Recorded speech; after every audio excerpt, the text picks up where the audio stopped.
Be cool, be kind, be classy. The cupcakes so sweet and sexy. Have fun and enjoy the journey. Or just have a good attorney. No big whoop, no biggie. She lives near New York City. And not just a YouTube show. When you know, you better grab a straw. Learn about the law. It's cool here in the shade. Sipping motions of lemonade. Cool heads will prevail, kindness will never fail. Be classy and vastly wise. Oh, Melanie Little is going live. Oh no, where is Melanie? Follow the island's melody. There's a concert within reach. No surprise, she's at Jones Beach. She heard some music far away. Captain Jack Sack Harbor Bay. He sings and his piano plays. Not all sounds are waterways. Speaking Yiddish and Latin, it's not just for Manhattan. It's for Proctor and Misogyny. Ridiculous that insanus. Oy vey, Marcus. Proctor, that's for schmucks. Be cool, be kind, be classy. My cupcakes sweet and sassy. And not just a YouTube show. When you know, cool heads will prevail. Kindness will never fail. Be classy and vastly wise. Melanie Little is going live.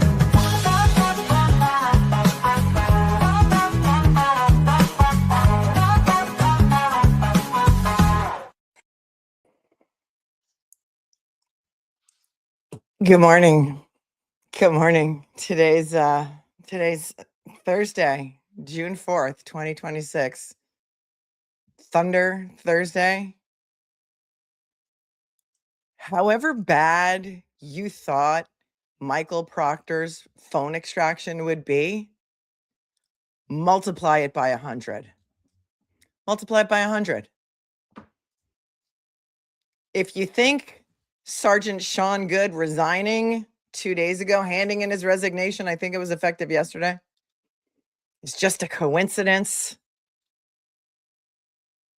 that this complaint was filed today, you'd be wrong.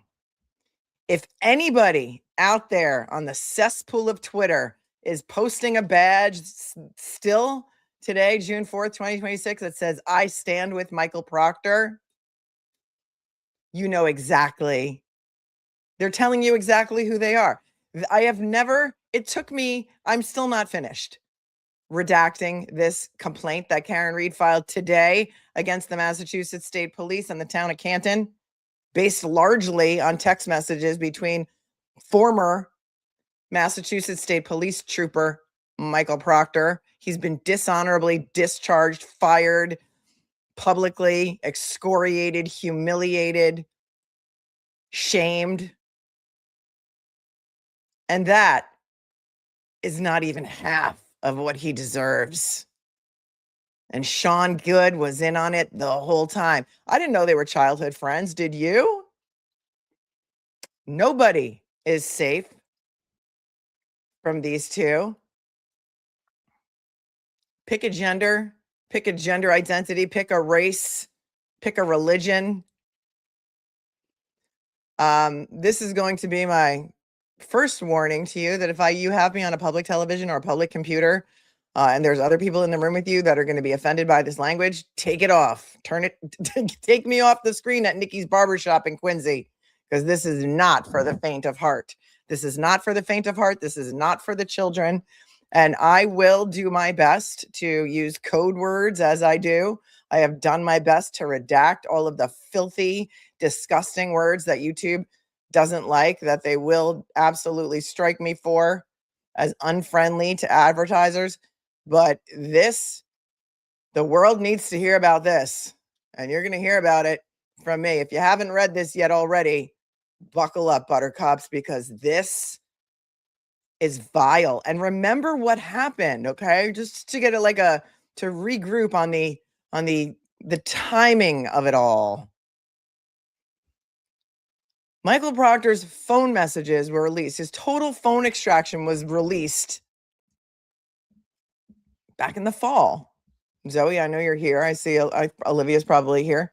Emily C., if you're here. In August, I can't remember if it was August of 2025. Karen Read was acquitted. It's gonna be a year soon.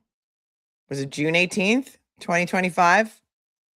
This is a Microdots hat I'm representing today. Microdots is just part of the army, who has been fighting for Karen Read for years.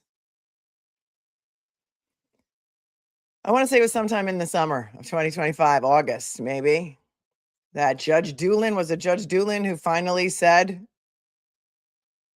you can have the text messages. And Proctor's attorneys turned over his phone and said, well, we'll give you the phone, but you're not really going to get anything, because in February of 2024, Michael Proctor set everything on his phone to auto delete after 30 days. So nobody really thought that the Commonwealth was going to get anything, but they did a total phone extraction on Michael Proctor's phone, and they got messages and data going back to 2012 or 2013, everything. Text messages, voice messages, photos of intimate body parts and women, emails. And we've been covering this throughout. Around the same time that Michael Proctor's phone extraction was released, his union attorney immediately dropped him like a bad habit. It was on a Saturday, and he had Michael Proctor chose to withdraw his appeal. He was trying to get his job back as a Massachusetts State Police trooper. Colonel Noble, I think it's Colonel Noble at the time, came out and said that they were proud they were happy to finally close the most embarrassing chapter in Massachusetts State Police history. He thought that was the most embarrassing chapter. It's only going to get worse. We knew back then that whatever was in Michael Proctor's phone extraction was so bad that it caused his union attorney to run away. And it caused Michael Proctor to pull his appeal. And then shortly thereafter, Sergeant Sean Goode from Canton PD was not so quietly put on administrative leave, paid leave, by the way. Allegedly, there's some sort of an independent investigation going on that's been going on since October. And I think it was 2 days ago, the Canton Town Select Board announced that Sean Goode has submitted his resignation letter. And then today, we know why. Karen Read has filed a lawsuit in Bristol County against the Massachusetts State Police and the town of Canton, and it is chilling.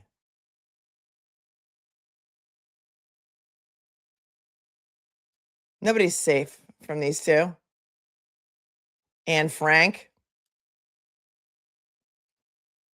Mayor Wu. Apparently, both of them deeply admire Hitler. Just be careful what you write in the chat, please. I can't have my stream stricken because people can't control their words in the chat. The mods are going to be on double duty tonight. He refers to Chip refers to himself in the third person. This hurts my soul. And if you don't think that these people, that the town of Canton and the Massachusetts State Police are going to wind up writing the biggest check in history to Karen Read, you would be mistaken. And you know what? She's not the only one. He says this isn't in this complaint, which is very well drafted. They say this case is not just about Karen Read. This is a clarion call to everyone who lives in Massachusetts. Nobody's safe. Imagine how many other people that they did this to. I'd never heard this expression before, so of course I had to look it up. So we learn something every day here. A clarion call is a strong, inspiring, and urgent request or appeal for people to take action. Consider this your clarion call, friends.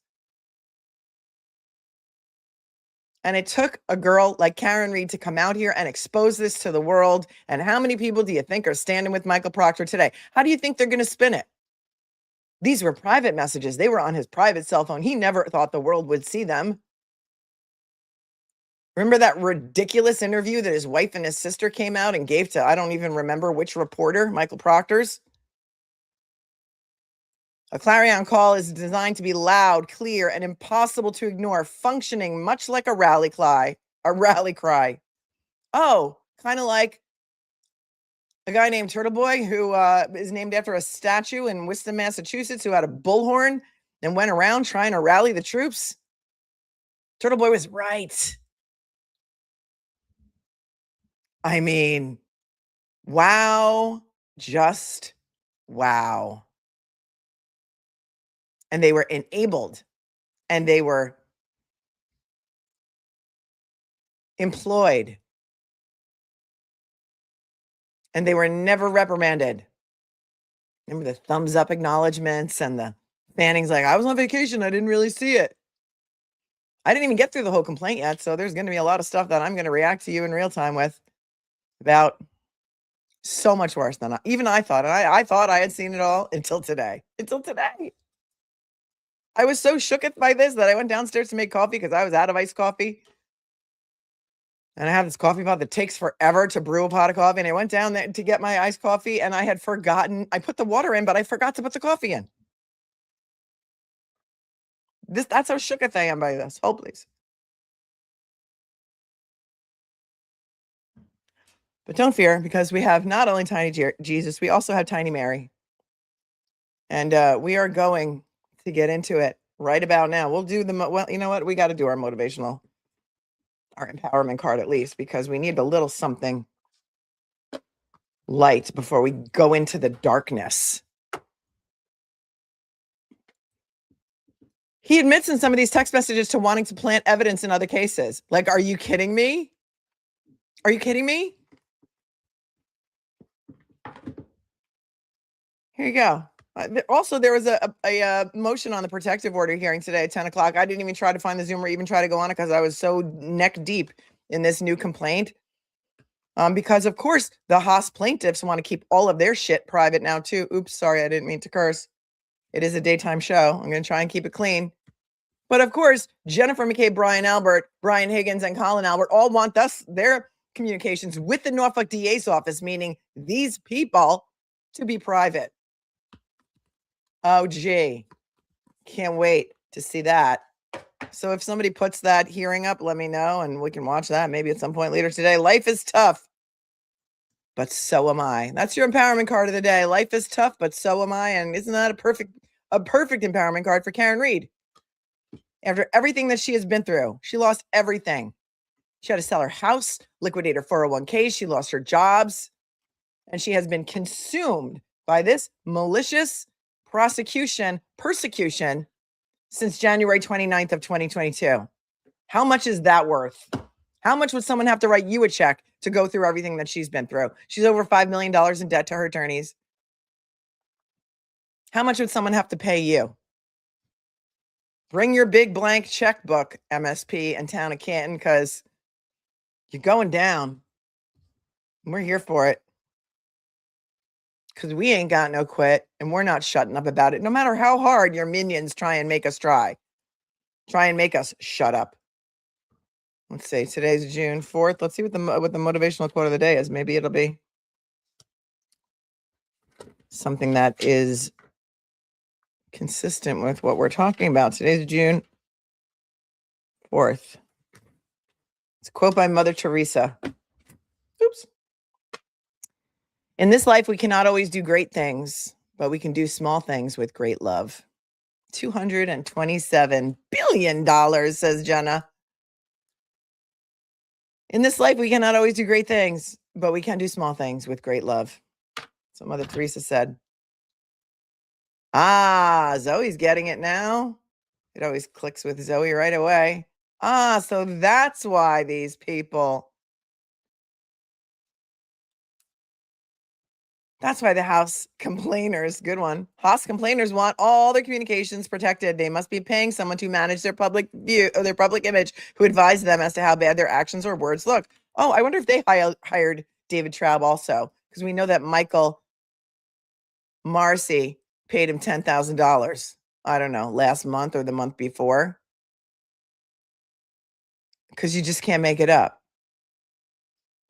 Let's get to it. I'm going to speak in code as best I can. I may have to stop at some point and continue my redactions because YouTube is definitely not going to like this.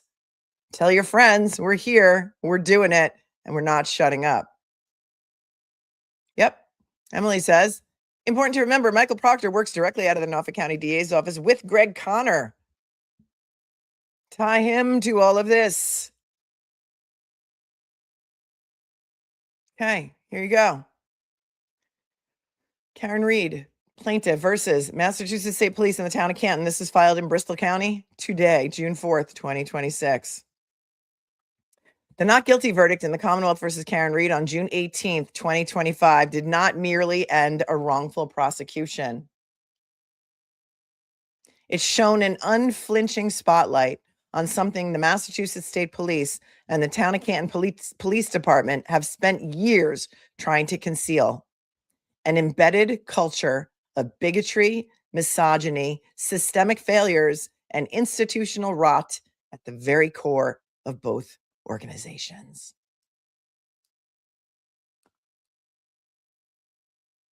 As a result of this entrenchment, Ms. Reed now files this action against MSP and CPD for their negligent hiring, training, and supervision of biased and corrupt police officers whose actions violated her constitutional rights and caused her immense harm.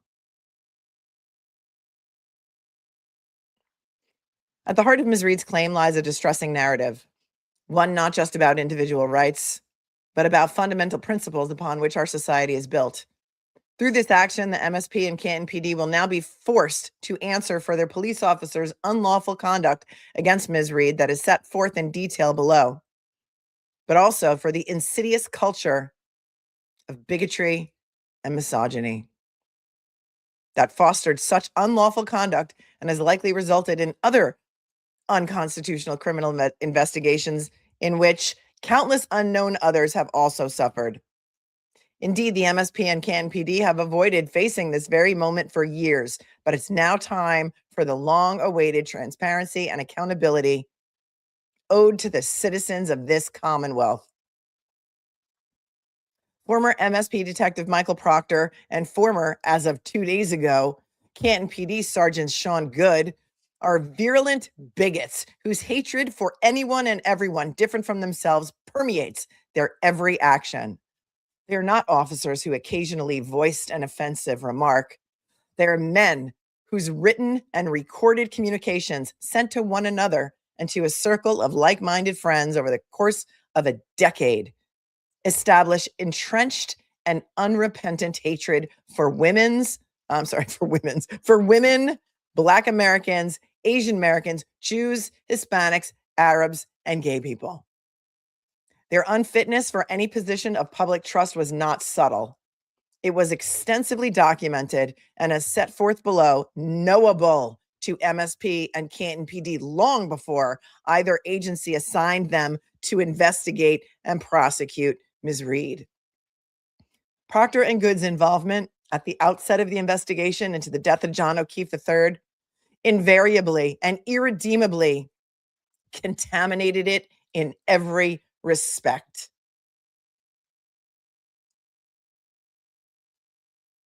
As depicted in thousands of written and audio messages that the Norfolk County DA's office has thus far hidden from public view, right, with all of their protective orders, and far from the inclusive values that both organizations publicly claim to pursue, Proctor and Goode secretly and proudly wore badges of hate. Footnote 1. Multiple copies of a thumb drive containing a selection of the audio recordings referenced herein are attached as Exhibit 1. Wow. Not only are there text messages, emails, and other kinds of messages, there are audio recordings of these pigs talking to each other and leaving disgusting voice memos, I guess, for each other. And it's so much worse when you hear it in a person's voice than when you just read a transcript or a screenshot of messages. Remember, I'm just going to point out one example. Judge McCarthy Nyman's hearing with Kelsey Fitzsimmons, we read the transcript and we thought it was bad. And then I ordered the audio recording and we heard the audio in her voice, and it was so much worse. So much worse. It's going to be great for a jury. Indeed, bigotry guided their every act as law enforcement officers for years. But such conduct remained disguised by the uniforms they wore and obscured by the support and encouragement they received inside the walls of the very institutions designed to prevent such injustice and protect the public. For the MSP and Canton PD, who hired, trained, supervised, and observed these two for years, Proctor's and Goode's hateful and despicable views were not only part of their own daily vernacular, but were woven through the fabric of their organization's culture and everyday conversations. And here's where it gets vile. So I'm going to use N-word for the N-word. I'm going to use C-word for the C-word. I'm going to use the JJ for the V-word, and effing for the F word. But trust me when I tell you that he spelled every single one of these things out. It's on your screen. I've tried to redact it as best I could. Here's something Michael Proctor said after telling Goode about a multi-car accident in Canton. Actually, take your time. I saw an N-word was involved, so I wouldn't rush if you're working. Let them die. Michael Proctor also said, my new VP is a giant malignant C-word. I pray to the heavens that some effed up insect from the Amazon crawls up her vajayjay, hatches eggs, and the litter kills her by eating her from the inside out. Michael Proctor. Sean Goode sent a message saying, biggest C-word, comma, slut. Michael Proctor then sent a message referring to his then girlfriend's, I'm going to say back door, quote, I can't even get effing near that thing. I make every effort possible. I wait till she's asleep and I try and get at it. I try every effort possible. I try to get her hammered. I can't get anywhere near it. It's starting to piss me off. It's not cool.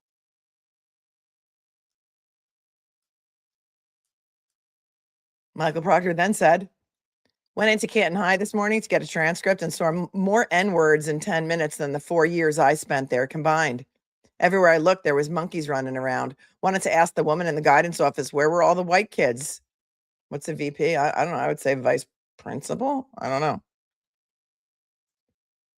Or vice president. But if anybody knows something VP could be other than that, let me know. I wanted to ask the woman in the guidance office where all the white kids were. What the F did all these, where the F did all these little N-words come from? Michael Proctor. It's a word that rhymes with piglet, but it starts with an N. Eat a black D. D is the nickname for Richard, let's just say. Sean Goode. And these things are quoted in this complaint, like we do the motivational quotes of Mother Teresa. You know, there's a quote, and then there's a prominent person who said something really prophetic and good and motivational. These are not the motivational quotes of Michael Proctor and Sean Goode. No, it said my VP. It didn't say. I don't think it had anything to do with Vinnie Politan. It says my new VP is a giant malignant C-word, and it must have been a woman. Eat a black D word. Eat a black D, said Sean Goode. Michael Proctor then said, these are not in succession. These are just cherry-picked text messages from the extraction. Michael Proctor said, that lady was an absolute C-rag N-word who had it in for me for some reason. Sean Goode said, stupid, ugly, gook. I think YouTube will be all right with that for some unknown reason. Whatever. I'm nauseous too. That's why I forgot to put my coffee in the coffee maker. Michael Proctor said, unfortunately, I know Randolph all too well. Place is a complete shithole filled with N-words. No good N-words. Sean Goode said, she's a Jew, so she definitely puts out. No wonder Rosemary was so pissed. She was like seething with anger. She was like shaking. She's known all about this for so long, and she's been fighting so hard for her clients who happen to be Black. Yeah, Michael Proctor was crying on the lawn. Get a tissue if you need it. Michael Proctor then said, deport their asses. I don't care if they're here legally or what their excuse was. Effing deport those sand N-words. There's another pearl of wisdom from Sean Goode. Tinktard. Michael Proctor said, Detroit should be destroyed along with places like Flint, Michigan.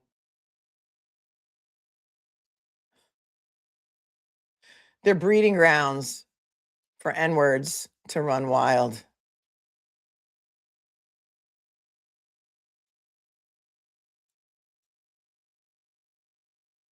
Sean Goode, Jew effer. Michael Proctor, it should be punch an N-word day in Canton today out of retribution. Any shine you see, blast it in the face. N-word, Sean Goode. Michael Proctor, old gooks have shrubs between their legs. Michael Proctor, America sucks. Hitler was really onto something. Then the effing US had to step in and ruin it.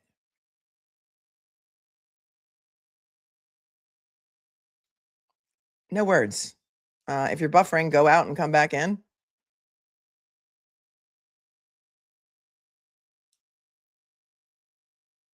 This just might be breaking the internet. The words of Michael Proctor and Sean Goode. Indeed, throughout the course of their friendship, which dates back to high school. Okay, so they've known each other since high school. Goode and Proctor bonded over the warped prism through which they both view their surroundings and the individuals they encounter in their personal and professional lives. These distorted worldviews were shaped by unimaginable hatred and intolerance through which they dehumanized others, often wishing violence or death on them, demeaning them, or even suggesting planting evidence on them to cause them harm. Wow. In written and recorded audio conversations beginning in 2013, the year MSP hired Proctor, when Goode was already an officer with Canton PD, for almost a decade later, these two law enforcement officers referred to community members whom they encountered as C words, fat C words, real C words, N words, dirty N words, baby N words, stupid, ugly gooks, chinks, chinktard spicks, and Jew chicks. I'm reading from a legal document. This is not my hate. This is their hate. Proctor and Goode believed those folks were polluting the neighborhoods in which they lived and worked and where they eventually served. They did more than just subscribe to and act in conformance with their bigotry. They actually memorialized in writing and voice messages to their like-minded friends, not a few communications, thousands of them. Thousands of them. Somebody said, I can't believe we can't hype this video. Can we hype this video? No, but go share it. Go share it on your Facebook. Tell people to come watch. This is going to get worse. And this is what I mean by worse. They discuss sharing private nude pictures of women and intentionally, I don't even know what another word that I can use for this word, ejacking on women while they slept. Few protected classes, community members, or public figures were spared. Goode wrote, Boston Mayor Michelle Wu is a little C word. These are all Sean Goode. The governor can suck my D. New England Patriots owner Robert Kraft is a terrible C word Jew. Oh, so Robert Kraft has entered the chat. Anne Frank's a lying C word.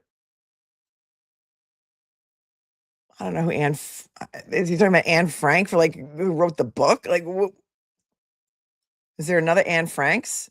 Anne Frank or Anne Franks? in the community? Put simply, they were then and are now completely and unquestionably unfit to hold positions of authority with the MSP and Canton PD, much less to play important roles, or in Miss Reed's case, the primary role in homicide investigations. Oh, he was talking about Anne Frank, the Anne Frank.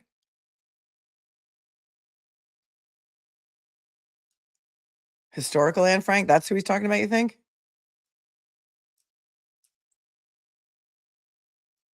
And despite that Canton PD had received, reviewed, verified, and analyzed these same messages nearly a year ago, Sergeant Goode remained employed with full rank as a sworn police officer by the Canton PD until 2 days ago. Yeah, I guess he doesn't believe in the Holocaust, I guess. I guess that's what he's saying.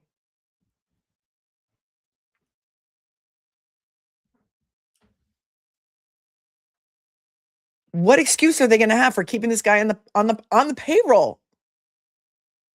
And how long did it take them to get rid of Proctor? I don't think Proctor was fired until, I don't remember now. All my dates are conflating in my head. My head is spinning. I just can't even believe this is real. And I can't even believe that people think that the setup and framing of Karen Reed could have been a conspiracy. That it's not real. I can't believe that people can't think it's not real. That people think it's not real. I can't believe that people think it couldn't happen.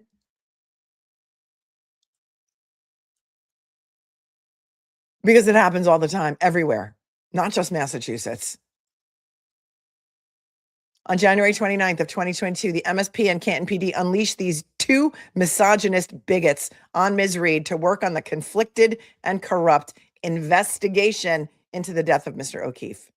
It did not take long to trigger their hatred and target Ms. Reed. Indeed, Proctor, Goode, other police officers, and their respective organizations understood the assignment. Once their fellow cops and friends, Brian and Nicole Albert, Matthew and Jennifer McCabe, and Brian Higgins, referred to as house defendants in Ms. Reed's pending federal court action, falsely reported that Mr. O'Keefe, quote, never went inside the house, even though his face was battered and bruised, he had dog bites and scratches on his arm, and he had a severe laceration on the back of his head that only could have come from a backward fall onto a ridged surface in the house rather than a flat front lawn. Yeah, that's right. Proctor was fired immediately after trial 1. That's right.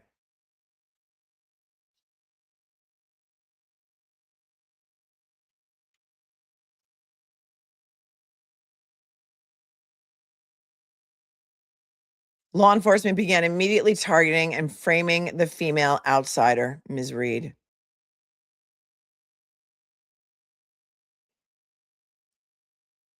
As the MSP's assigned lead investigator, and without knowing any more about Ms. Reed than she was an outsider and a female, Proctor openly expressed his ossified prejudice when he described her to his group chat buddies as retarded, whack job C-word with no ass that leaks poo, whom they decided 16 hours into the investigation had zero chance of skating. She's effed, he pronounced. Proctor intended to, quote, make the investigation cut and dry so that he and his close-knit circle of friends could pin it on, quote, the girl. Immediately after Ms. Reed's arrest, Goode made the same type of sexualized and dehumanizing comment about Ms. Reed's medical conditions and physical appearance that he and Proctor peddled in the hallways of their organizations on a daily basis. Oh my God. You better sit down for this one. Jesus, every girl will want a brain tumor, multiple sclerosis, colitis if you can look like that in yoga pants after killing your boyfriend.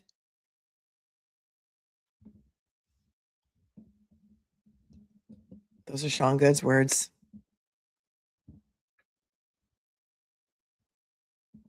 Meanwhile, as Goode pondered Ms. Reed in yoga pants, Proctor seized Ms. Reed's phone and launched immediately into a search for naked pictures of her, only to report back to his colleagues and friends disappointingly, quote, no nudes so far. But as he wrote to others as the investigation began, he hoped that she kills herself. I said this when we were covering Brian Walsh's case. After we knew about the nudes, when we knew about the nudes since trial 1, no nudes so far. I said, do you think that's the first time he's been looking for nudes in a suspect's phone or a victim's phone? I said, I bet you not. I said, I bet you there's files of these nudes somewhere. And then we got onto Brian Walsh, and I said, wonder if Michael Proctor or any of his cohorts ever looked in the phone of Brian Walsh to see if he could find any nudes of Anna Walsh or nudes of Brian Walsh. I'm not even saying that these nudes are just women. They could be nudes of men too.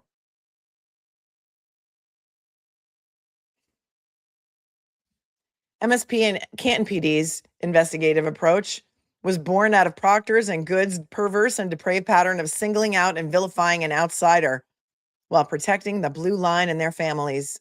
This was, of course, made more palatable by dehumanizing Ms. Reed. With the help of Goode and Canton PD, Proctor and his colleagues at MSP, including his direct supervisor, Yuri Buchanan, conducted a fundamentally conflicted and corrupt investigation where the goal was to pin it on the girl, and which included rampant violations of policies, procedures, and ethical rules. For example, and as described further below, despite the overwhelming evidence that Mr. O'Keefe was inside the house at 34 Fairview Road, they did not search the house for blood, fingerprints, or DNA evidence. The house was neither processed nor photographed by a forensic criminalist.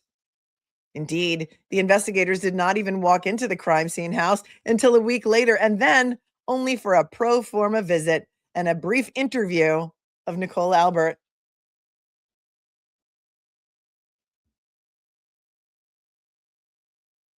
No effort was made to secure evidence from the Albert's German Shepherd, even though Mr. O'Keefe's body was found in the front yard with fresh and obvious dog bites and scratches on his right arm. Nor did Proctor, Buchanan, or their MSP colleagues conduct any physical examination of the house defendants or attempt to seize their phones. The investigators did not attempt to secure the crime scene, document evidence, collect biological material, videotape or record interviews, take DNA control samples, geolocate digital devices at the scene, collect electronic devices, secure surveillance footage, create a crime scene log, or maintain even the most basic chains of custody in accordance with well-established investigative protocol. How do we know what well-established investigative protocol is? Because Michael Easter told us that. He was the expert that Karen Reed wanted to testify at trial too, and Judge Cannoni said, nah, the jury doesn't need an expert in police procedures. You can just cross-examine the officers about their procedures and whether they followed them.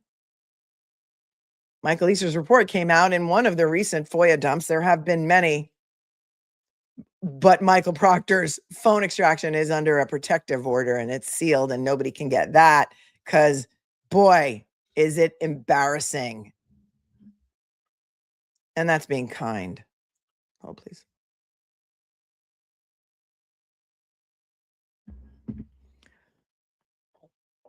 Worse yet, with the help of others at both the MSP and the Canton PD, Proctor and Buchanan manufactured evidence to ensure that Ms. Reed was blamed for Mr. O'Keefe's death, intentionally diverting attention away from Proctor's friends and fellow law enforcement officers.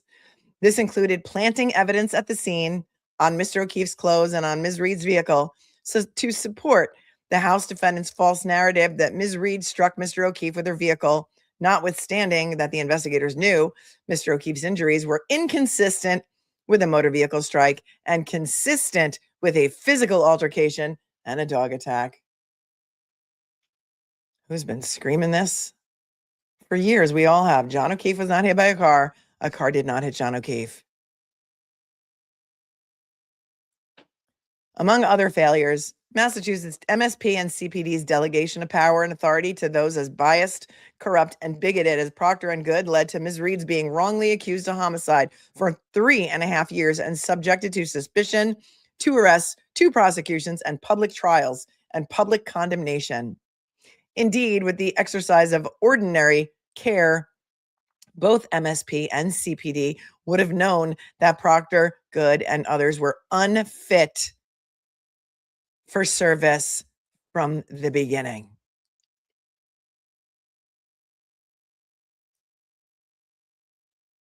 Incredibly, Proctor himself acknowledged this fact in 2017 after 4 years on the job, telling his friends, quote, this is in bold and underlined, no idea how I passed the background, end quote.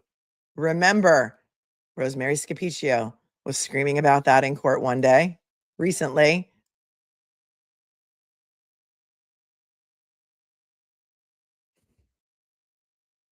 No idea how I passed the background. Now, after being twice acquitted of all charges relating to Mr. O'Keefe's death, Ms. Reed brings this action to recover for and address MSP and Canton PD's actions, inactions, and negligent failures to ensure that justice was sought and served in the aftermath of January 29th of 2022.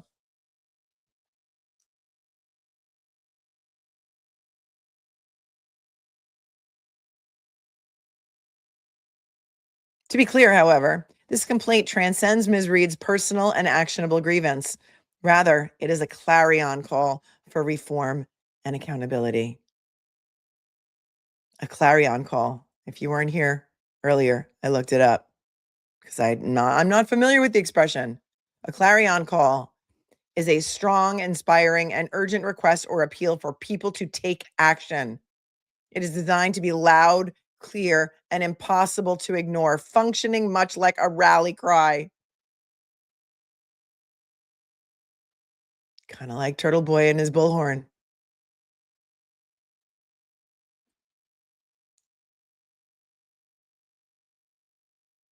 The phrase originates all the way back to the medieval times.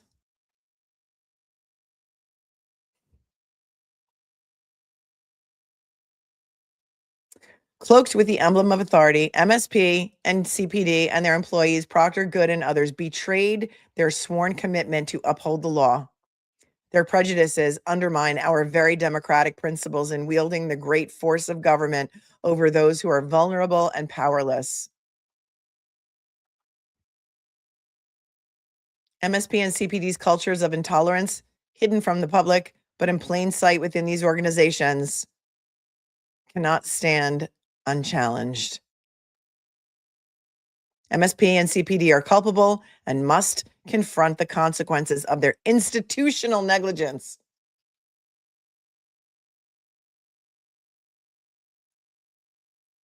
Just, I think in song lyrics, talking about the clarion call just reminded me of a Bare Naked Ladies song. And we're also talking about nudes too. And I think it's called Call and Answer, but it is a good song. Parties. Plaintiff Karen Reed is an individual residing in North Dighton, Massachusetts. Defendant MSP is a Commonwealth department headquartered in Framingham, Massachusetts.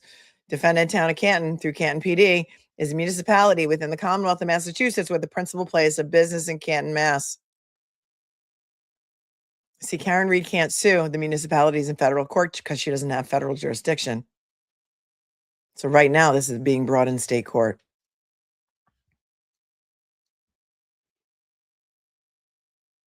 While the other case was removed to federal court by the Haas defendants. And Proctor is being personally sued in federal court, and Yuri Buchanan and Tully. Perhaps Sean Goode will also be added to this lawsuit. What do you think?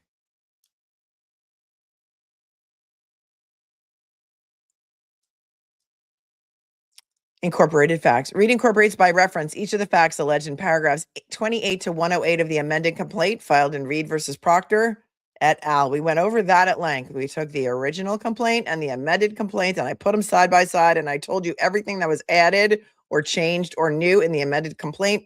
I will link that show below in the show notes. Reed alleges, and attached here too is Exhibit 2. Okay, that's Exhibit 2. Reed alleges the following additional facts relating to Proctor, MSP, Goode, and Canton PD. So these are additional things. All of the stuff in the original complaint and amended complaint are all included for reference of the court. But wait, there's more and it gets worse, you're telling me. Additional facts. Proctor and Goode's ingrained misogyny, racism, homophobia, anti-Semitism, and other biases. By January 29th of 2022, Proctor and Goode, both inveterate bigots, had long-standing and deeply held biases against women, as well as almost every other protected class of people other than white male, non-Jewish police officers. Proctor's and Goode's clear willingness and tendency to dehumanize, judge, and evaluate people and circumstances based on their hatred and biases significantly contributed to their willingness to embrace the narrative provided by the House defendants and target Ms. Reed, leading to the destruction of her career, her financial stability, and her very freedom, as well as the emotional and physical harm caused by 2 years-long prosecutions and trials for a crime she did not commit. People are saying if you have a weak stomach, do not eat. Okay. I'm going to get my red pen ready, I guess.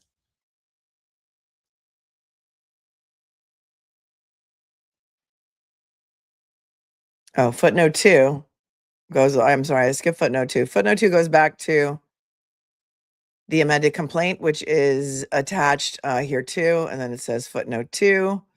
Originally, Ms. Reed attempted to file all of her affirmative claims against all parties, including the town of Canton and the MSP, in one action. She filed in Bristol County Superior Court on November 17th of 2025. That pleading contains all of the alleged facts sufficient to establish all claims against all parties.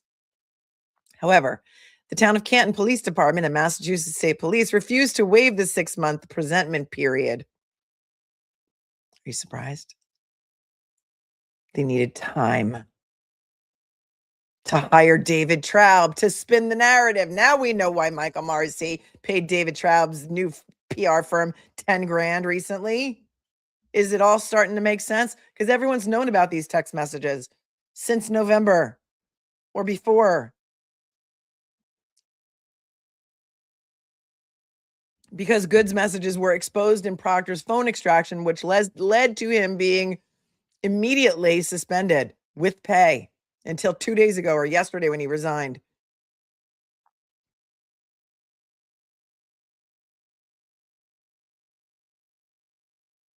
And by the time the presentment period expired, the House defendants had removed Ms. Reed's Superior Court complaint to federal court, where it is now pending.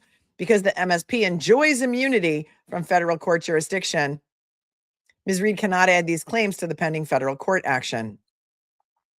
Therefore, although Ms. Reed now brings this action separately in Bristol County Superior Court, relying on many of the same factual allegations already asserted, rather than set forth those same facts again here, Ms. Reed simply refers to and incorporates them by reference.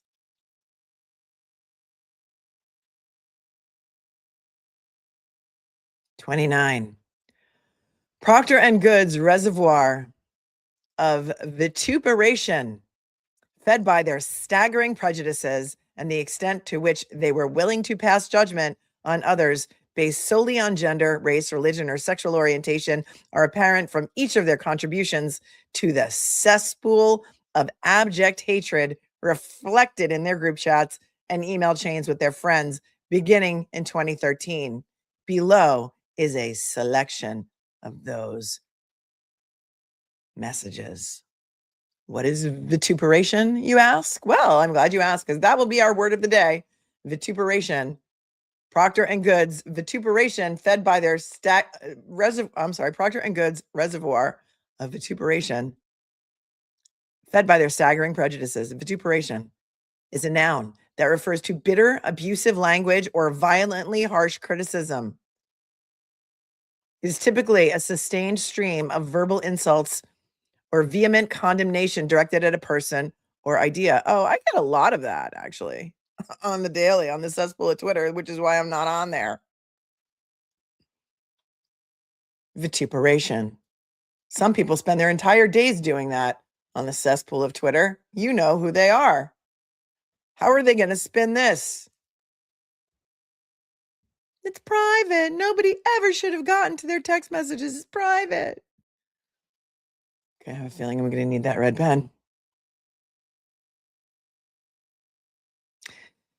Here are messages sent by Proctor. Even during MSP's hiring process, Michael Proctor could not contain his bigoted views. On February 26, 2013, Proctor wrote to his friends, "Hey, dickheads, just wanted to give you two a heads up that you guys may get a call from a state trooper named Scott Cooper who's doing my brat background check. Don't know," it says, "who far back they're going to go with this stuff, but didn't want to have this guy catch you off guard." Fall in line, friends. Proctor's friend responded, "No problem, but what are we supposed to say? Last time the Boston PD lady was grilling me for exact dates as to when and how long you lived in Brighton, how we paid rent to who, etc. Anything specific we should be aware of?" Proctor responded, "That lady was an absolute C-rag N-word who had it in for bear," referring to himself in the third person by his nickname Bear in his friend chat group. "Talked to this guy for a half hour today, and I'd be shocked he pulled the same shit as her just from how she acted with me on the phone." Again, if I'm on a public TV, computer, my nurses, I know you like to watch in the hospital all together, put your earbuds in. If you're lucky enough to be alone in your 18-wheeler or delivering mail today, you can turn it up as loud as you want. Apparently, MSP did not pull the same shit as the Boston PD, who did not hire him during these interviews because MSP hired Proctor. It hired him at the time Proctor was constantly sharing countless messages with his friends and other law enforcement officers that illustrate the extreme and aggressive prejudices and biases he held against women, people of color, the LGBTQ community, and others. Proctor's views even polluted his thinking about MSP's hierarchy and leadership. Quote, "If that person is Black, they will probably make him the next colonel of the state police." Wow. And didn't that turn out to be true? Oh, wait, no, it's Colonel Noble is the state police. He's white. But Michael Cox is the Boston PD commissioner, and he's Black. I don't know when that was written. So he tried to get into Boston PD, and he didn't.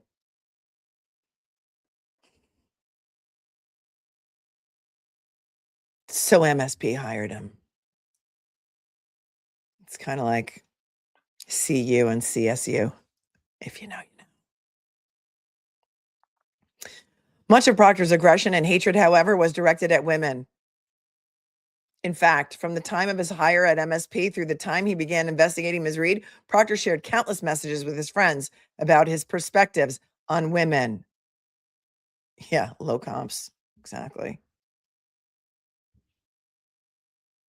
Can somebody think of a phrase that I can say instead of this E word that is here? The E word, discussing a sexual partner not wanting to be E'd on. Quote, "That's when," oh, I can't even read this out loud. I can't even read this out loud. "That's when you blank off on her when she's asleep. Then tell her one way or another you will spray a rope on her." Ejected. That's a good one. Ejected. Okay, thank you. And then he's got another phrase. Fat T word. "Giant malignant C word. I pray to the heavens that some effed up insect from the Amazon crawls up her vajayjay, hatches eggs, and the litter kills her by eating her from the inside out." Micromanage isn't even the word for this teabag. "I want to shove a crowbar up her butthole and let a rat crawl in there." That's Michael Proctor. Yeah, wow. What does his wife think now? I don't know. But they must have known this lawsuit was coming because there's been some rumors. I don't know. I don't know anything about their marital relationship. I'm not going to guess. And I don't care. But there has been some rumors lately. And do you wonder why? This is sick. This is mental illness. This is just disgusting.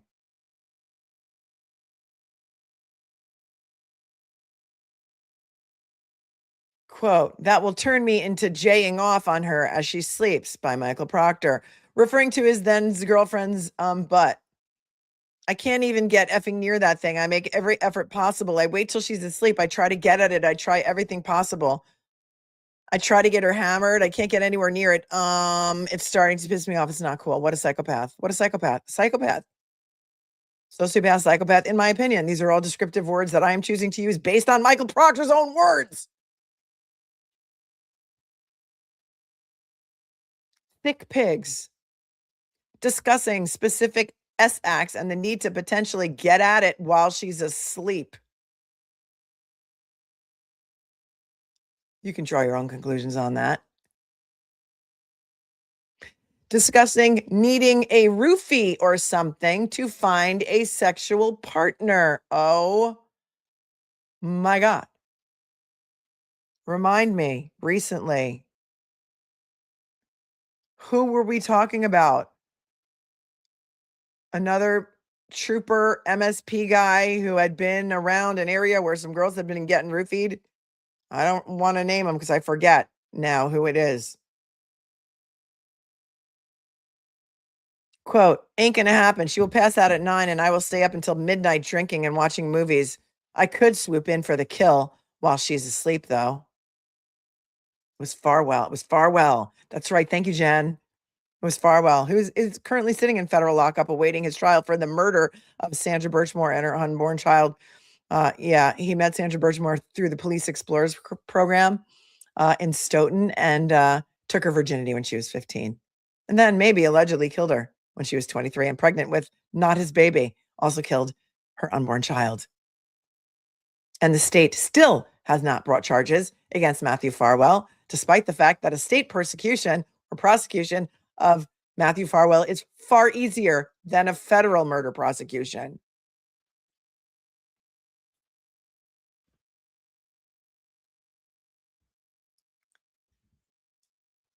Pigs I have stuffed.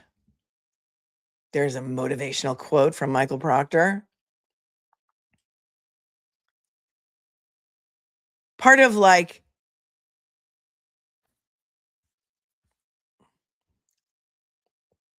I'm going to say Jamesing instead of what was written here, but you can use the, try to keep it a clean daytime show. Part of like, think of the nickname for James, you know what I'm saying? Part of like Jamesing off is to do it on an absolute pig, not some Brazilian smoke show top 12 model. You want a filthy pig that you just do dirty things to. Give me some thick girls with some meat who you can just S on. Michael Proctor, referring to overweight women as a disgrace, absolute pig, and a C word. During the same time frame, Proctor also prolifically messaged his friends about his similar hatred of Black, Asian, Hispanic, Arab, and Jewish people. After observing a multi-car accident and initially informing Goode, in case he was on duty, Proctor followed up. Actually, take your time. I saw an N-word was involved, so I wouldn't rush if you're working. Let them die. Michael Proctor. Somebody can make a motivational calendar, or it just, you got to call it something other than a motivational calendar. And there could be a quote a day from Michael Proctor on there because there were hundreds of thousands of text messages in his phone extraction. Next one, literally hate 99% of the people I meet, see, and deal with. Dudes went into Canton High this morning to get a transcript and saw more N-words in 10 minutes than the 4 years I spent there combined. Everywhere I looked, there was monkeys running around. Wanted to ask the woman in the guidance office, where were all the white kids? Where the F did all these piglets come from? Except it starts with N. They all went to Canton High. Everyone went to Canton High. Forget the exact statistics. And Michael Proctor is Massachusetts State Police, but something like a very, very high amount of police officers at Canton PD grew up in Canton. Something like over 90%.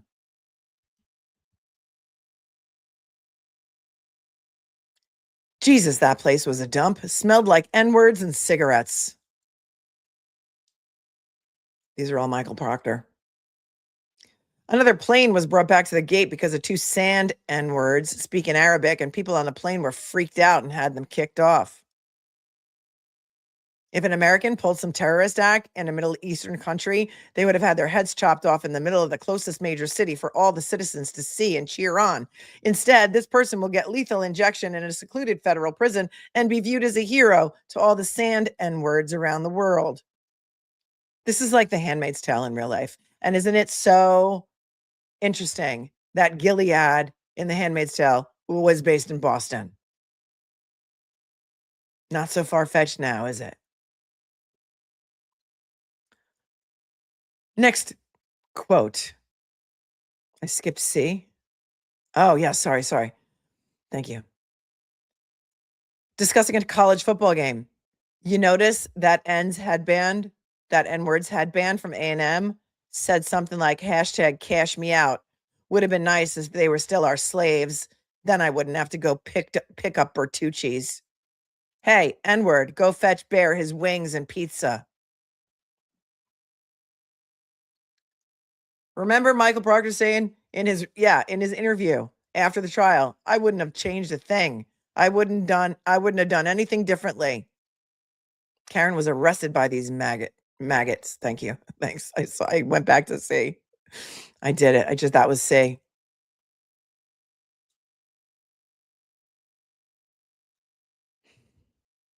Now we're at G. Word up, dudes. Been just crushing business shit today. Actually not really. Just been dipping and trying to make sense of what the gook next to me is saying.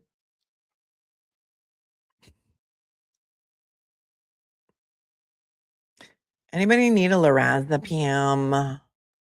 Hyper no. Get out your blood pressure medication. Get out your heart pills. Get out your lorazepam. H. Deport their asses. I don't care if they're here legally or what their excuse was. Effing deport those sand N-words. Karen is our June Osborne. Well done, Paola. The NBA is god-awful and is an effing joke. These super teams and the refs are ruining the league. Plus, it's all N-words. All I have to say about Hernandez is stupid. Racial S-word slur for Spanish person. This is how effing stupid she is. We got a new intern. Kid is a complete lemon dick who has been there 1 week. I don't even know what that means. Maybe I don't want to know. She drags him into her office and asks him for advice on how to bring the group closer together. Then he actually knows how to use parentheses and says, there are 4 people who the rest of us hate, and it's obvious. 3 out of 4 are Asian. Surprise, surprise. I don't know what a dick is. But I think I'm getting hives. Wouldn't mind being a N-word for the day. Just pop open a fire hydrant and suck down a few 40s while listening to some Naughty by Nature.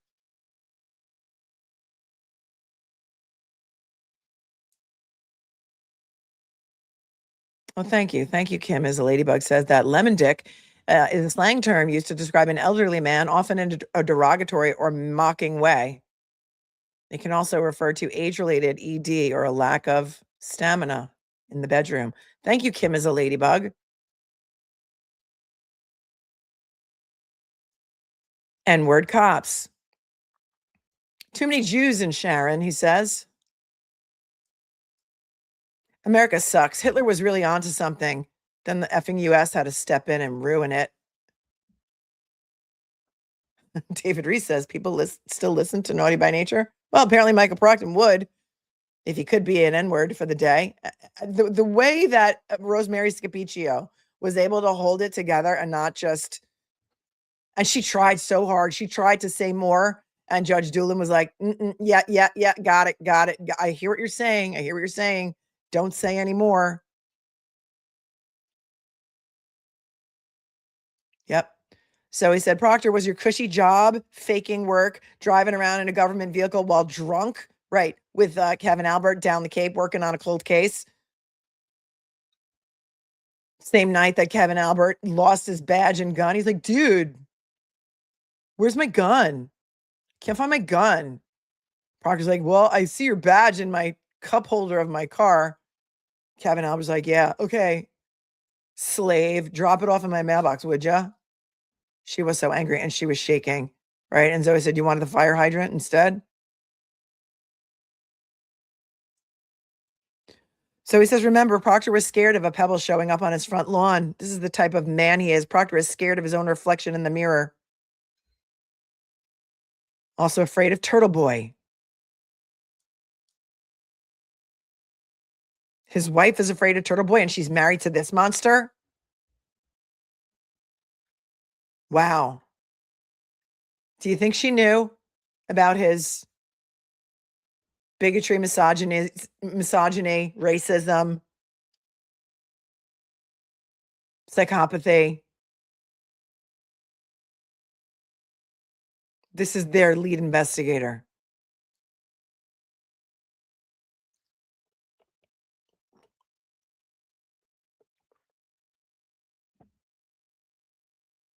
After praising Hitler, he said, discussing a pornographic movie called Blackjack City and was nothing but fat N-words getting pounded with huge runny, I'm just going to say pancake boobs. Detroit should be destroyed along with places like Flint, Michigan. They are breeding grounds for N-words to run wild. Remember, Lizzie has the blueprint. Right, Lizzie has the blueprint. I still want to know what that means.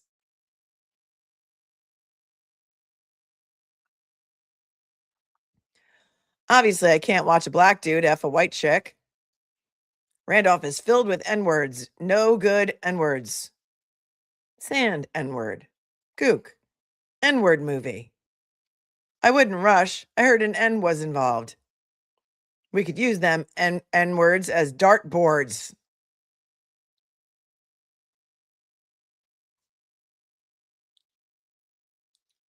I need a break.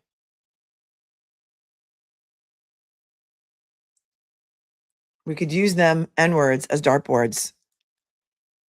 N-word lover. It should be punch an N-word day in Canton today out of retribution. Any shine you see, blast it in the face. Recommending a movie theater because there are no N-words. Discussing his first arrest and saying it was a effing immigrant who is going back to Guatemala. I don't even know that Chaka is strong enough for this because this is far, far from Land of the Lost. There's Chaka up in the corner because we sometimes feel when we're in Massachusetts that we are in the Land of the Lost. And if you're a Gen Xer, you know about Land of the Lost. Sometimes we have Chaka. Sometimes we have Michael Proctor. And sometimes we have Michael Proctor post glow down. But sometimes we just need Dexter. This is more of a Dexter moment for me.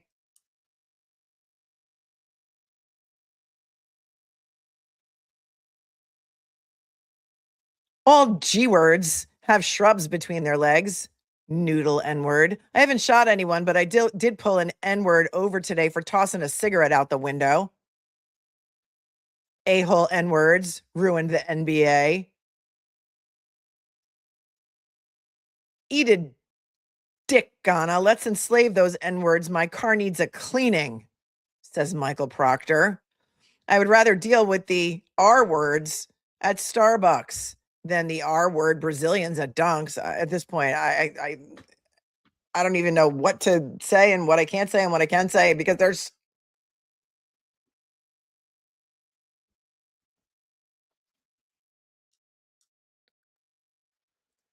ask for everyone's favorite race to bang. Middle Eastern would be asinine.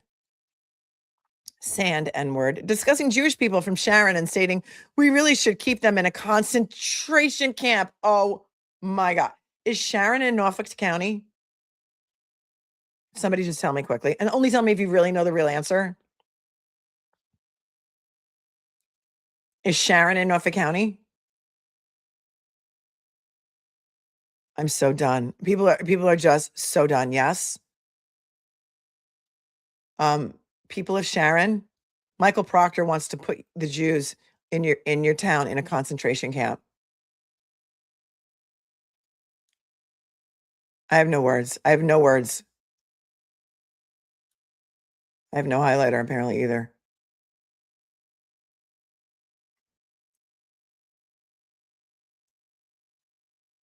The world, the universe does not even want me to highlight that.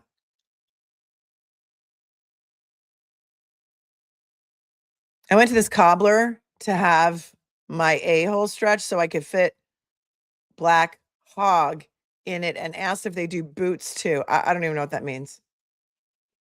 And then he says the derogatory term for Asian and says C-word eyed. Okay, but it gets worse. It gets worse.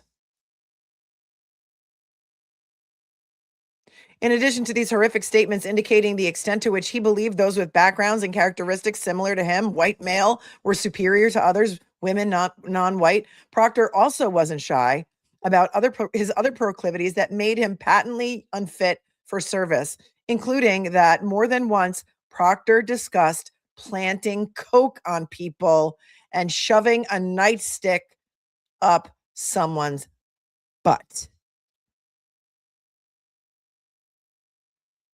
More than once, he's talking about planting evidence. And you really think that it is impossible that he could have colluded or by himself planted taillight at 34 Fairview after the inverted video that we saw of ghosts appearing and disappearing behind what we now know was actually the right rear tail light, not the left rear tail light that they want. That's what they wanted you to believe. Put all the pieces together. You're smart. You're all smart. You're not stupid. You're not Fredo. You're all smart. You're really smart. Put the pieces together. Proctor has discussed more than once planting coke on people. He has talked about framing people. He probably has framed people before. This probably wasn't his first rodeo. He'd gotten away with it for decades, just like all of them have. They never in a million years thought that a young girl, well, she's not a child, but that a middle-aged woman by the name of Karen Reed was going to come in and blow everything up by pleading not guilty, by hiring an amazing defense team, and by selling everything that she owned and crowdfunding money to pay for attorneys to fight against these people. They never expected that to happen because they told you that. They told you that in their group text messages between Jennifer McCabe, Brian McCabe, Nicole Albert, and Matt McCabe. If she takes a plea, it's all over. If not, it's going to be a whole episode. We're on season 3.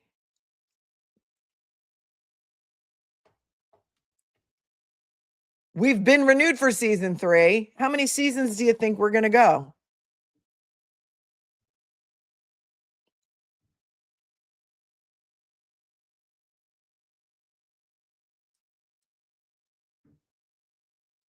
Proctor recognized his inadequacy in 2017, writing that he had no idea how he passed the background, although he did explain that MSP, detective units, do the background checks for applicants. They allowed a girl into the next academy who admitted to using cocaine and ecstasy and recently used those drugs. Most embarrassing chapter in Massachusetts State Police history. Here we get to messages by Sergeant Goode. Canton PD Sergeant Goode was no more discreet about his own biased and deranged views. Also, how many of these people got promotions after the murder of John O'Keefe? A lot. Somebody should do a promotion list. Yesterday, we looked at the firing, retiring, resigning, rehoming list. Somebody should do a promotion list. I don't know if there might be already one out there. The King says, I see why they call them massholes. But before we get to the messages of Sean Goode, let's thank some people. Gigi's here. She's got your back always. She gifted 5 memberships. Gigi, thank you for your 20. Says, good morning. I cannot chat yet, but I'm patiently sunbathing here on Block Island. I have secured cones and tape around me with my no trolls allowed sign. I don't know what happened. I don't know. Gigi lost her YouTube account and then she had to wait to get it back. There's a 3-day waiting period because obviously there has to be. And I love you, Gigi, so much. And you're such a kind and generous contributor. Sandy D gifted 5 memberships. You're amazing. Scorpio girl, thank you for your 10. Reefer's mom says, people need to share this. I don't know how many people are going to read this from start to finish. Can it be hyped? After the stream is over, it can be hyped. But right now, you can go share it on your Facebook, your Instagram. If you choose to wade in the cesspool of Twitter, you can share it there. But 80% of you do not. Oh, somebody said I'm trending on Twitter right now. That's hilarious because I'm not even on there. The world is outraged. The world is watching. And this is so much worse than we thought. Thank you, Reefer's mom, for your 10. Abacus Flinch. Yeah, I can't talk about Reckless Ben right now. Sorry to distract, but here's $20 to distract you. I'll come back to that later. Thank you. I'll get to the rest of the super chats later. And I'll play Bang Bang while I do it, like I always do. Thank you, Pauline, for gifting 5 memberships. You're amazing. Here you go. Canton BD Sergeant Goode was no more discreet about his own biased and deranged views. Like Proctor, and while a Canton PD officer, Goode regularly referred to and discussed women in venomous ways. C-word, fat C-word, a real C-word, effing C-word, the biggest C-word, slut. Boston Mayor Michelle Wu is a little C-word. And wait, she's sending you nudes? Send them. If Lisa would let me see her cans and actually take a photo of them, I would send them. We're family here. There you go. There you go. He's telling us everything.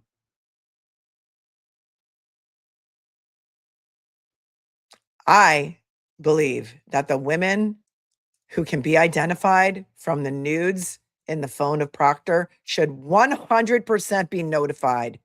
Remember, we were talking about the Alvin Campbell Jr. trial, which I believe is still going on.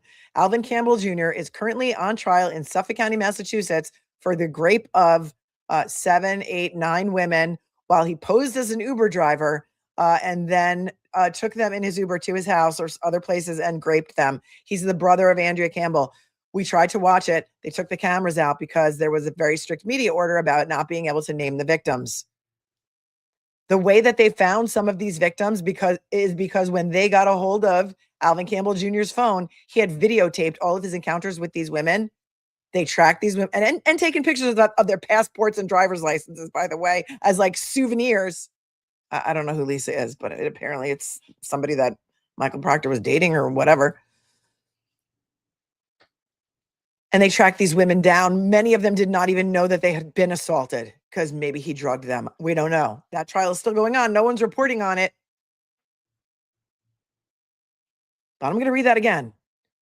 Wait, she's sending you nudes? Send them. If Lisa would let me see your cans and actually take a photo of them, I would send them. We're family here. So maybe it was Sean's girlfriend at the time, Lisa. Maybe it's his wife. I don't know. She's probably horrified right now. Thank you, Pauline.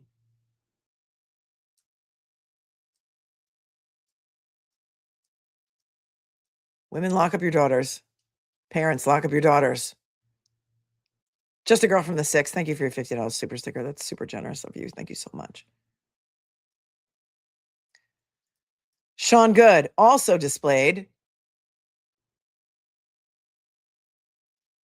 the same racial and religious supremacist viewpoints as Proctor, which, like his misogyny, impacted how he viewed the members of the public he encountered on a regular basis as a police officer.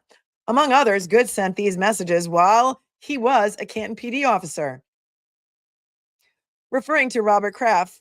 I wonder if he'll have a comment today. I wonder if Billy Bush can get him on a show. Referring to Robert Kraft as a terrible C-word Jew.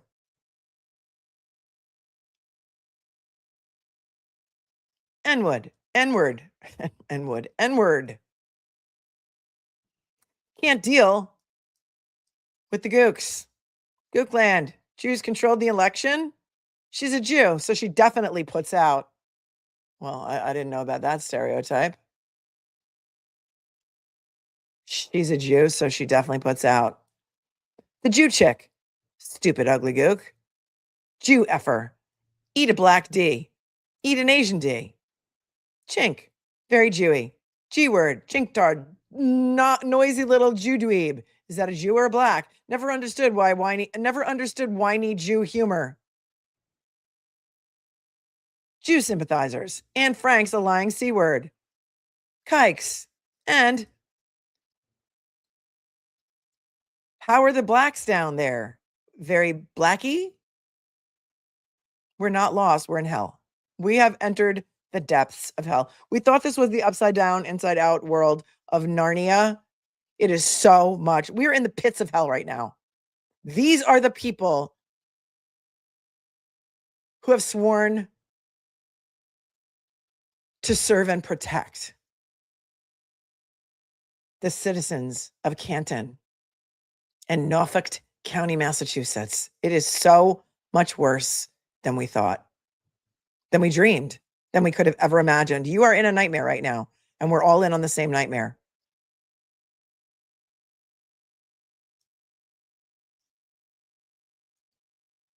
Goode also shared similar disdain for homosexual members of the community in Canton and elsewhere, referring to them as repeatedly as the F word, homos, and sea-suckers.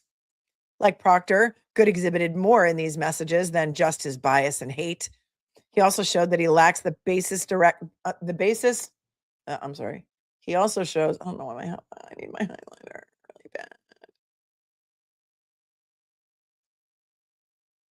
He also showed that he lacks the basic discretion and neutrality required of a police officer deputized to protect and serve all members of the community, regardless of skin color and ethnicity, gender, religious beliefs, and or sexual orientation. I mean, are you kidding me? This guy just got like he was suspended with pay in October, a 7 months paid vacation, because they've known about this since at least September, October.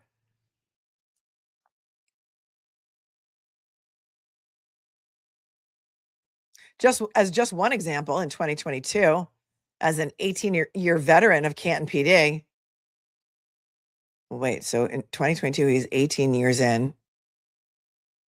So he's been in for 22 years by his resignation. I don't know that he's entitled to a pension. I don't know. Goode shared his views in writing on Sandra Birch. Oh no, I didn't even see this yet. I haven't seen this. This is a cold read for me. I'm trigger warning myself right now.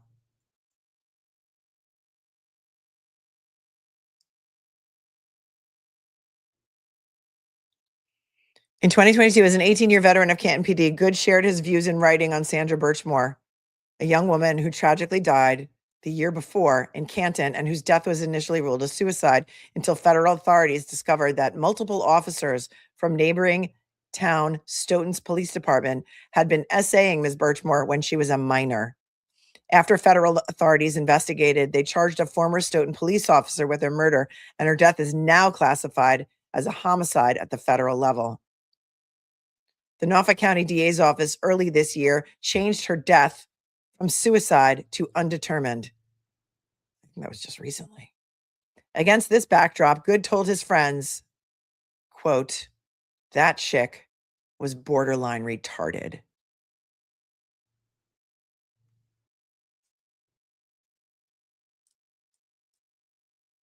I spoke on Sandra Birchmore earlier. So those of you who don't know the lore and the story of Sandra Birchmore, go back and listen to it. And I also have an entire playlist on Sandra Birchmore. Canton PD was the first on the scene at Sandra Birchmore's murder because she lived in Canton. It was almost 1 year to the day before the murder of John O'Keefe in Canton. Canton PD was the first to respond. MSP investigated. Matthew Farwell, who was a Stoughton police officer, was quickly cleared by none other than John Fanning, his buddy, who also used to be a Stoughton police officer. We've been through that case at length and all of the documents and the civil cases, and only just recently was the death certificate of Sandra Birchmore amended from taking of her own life to undetermined, even though Matthew Farwell is sitting in federal holding, waiting federal murder charges for Sandra and her unborn baby. Goode also helped his friends avoid repercussions for what appears to have been their regular practice of driving drunk. Sobriety checkpoint on 138 by the trail side tonight. Please stay away tonight. Can't help you if you get caught. Too many troopers in Milton PD. Keep this info between us. He apparently relished his ability to use his institutional power, authority, and access to illegally obtain information about women he encountered in his daily life. Writing in 2015, haha, can't wait to look this C word up tonight at work.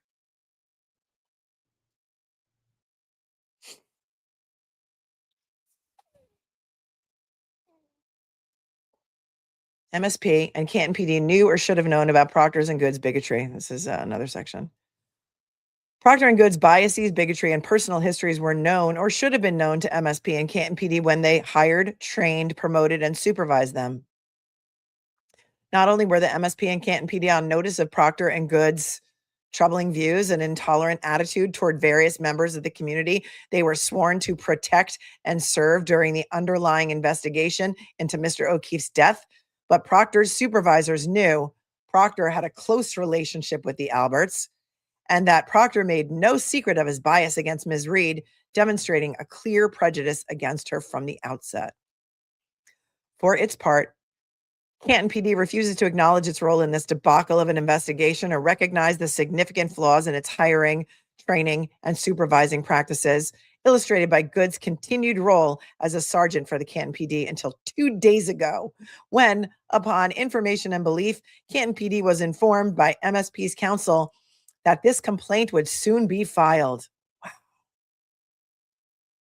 Remember how hard the town of Canton has been fighting?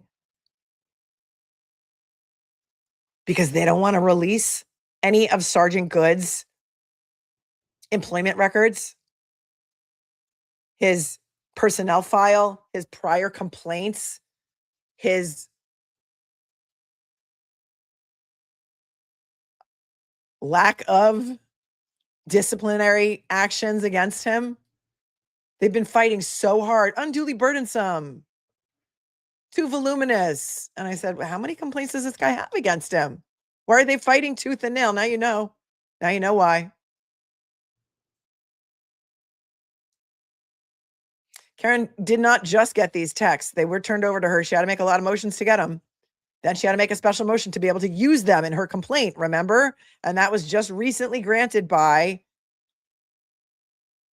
was it Judge Doolin? I'm confusing. There are so many proceedings going on right now, so many court appearances. She had to go into another case to make that motion. I think she had to go into, remind me, Sean Johnson. She had to go into a different case to make that motion to be able to use the text messages in this complaint. It's been a whole thing.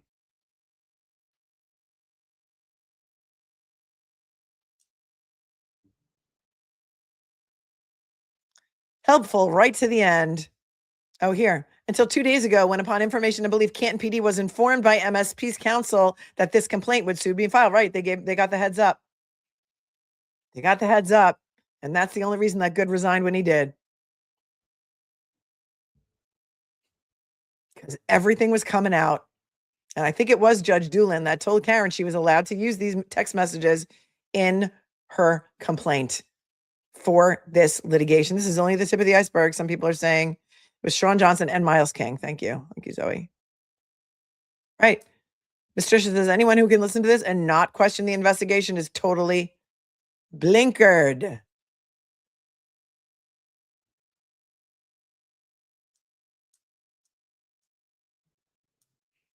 Thank you to Angela Sanders books if you were just gifted a membership, because she gifted 5. Thank you so much. Helpful right to the end. Canton PD then permitted Goode to resign 2 days before the filing of this complaint rather than firing him, thus saving him from the reputational and financial implications of being terminated for cause. Imagine, we're going to give you the courtesy. We're going to give you the chance to resign before we publicly humiliate and fire you. As for the MSP, both before and during the Proctor-led investigation, his immediate supervisor, Buchanan, provided his annual employment reviews. Oh, here we go.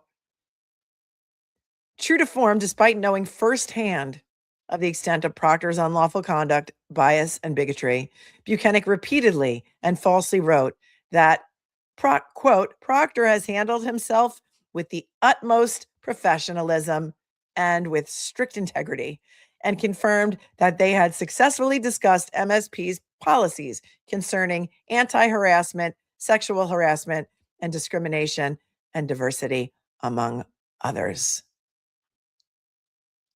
Noble just made a statement. We'll get to that after we finish.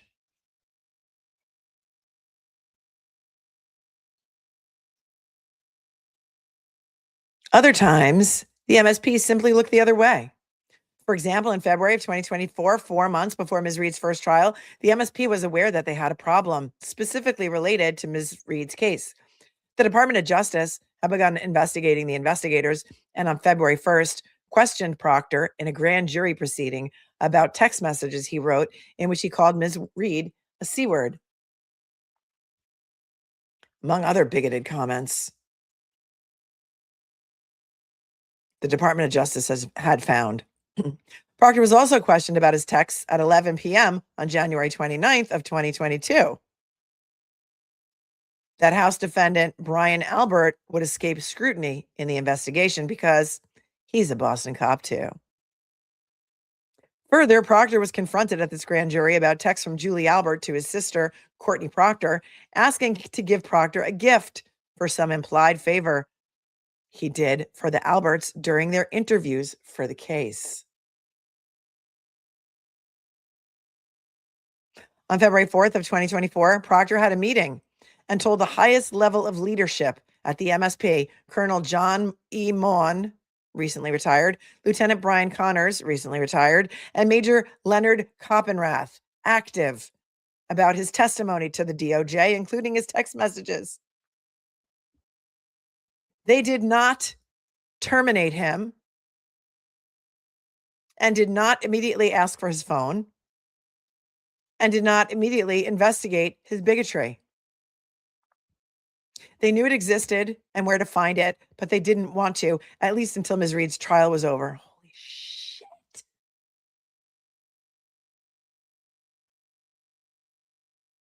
They knew about it since February of 2024. Karen's trial didn't start until like April. The mistrial was declared when? Chat. And they did nothing because they too wanted to make sure that the girl got convicted. And then what happened? It was a hung jury. So they had to do it all over again. This goes all the way to the top. What do they say about the fish rotting from the head down?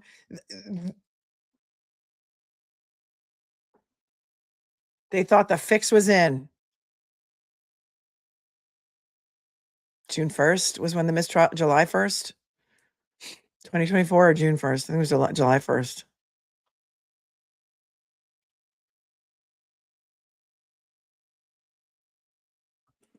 Motion granted.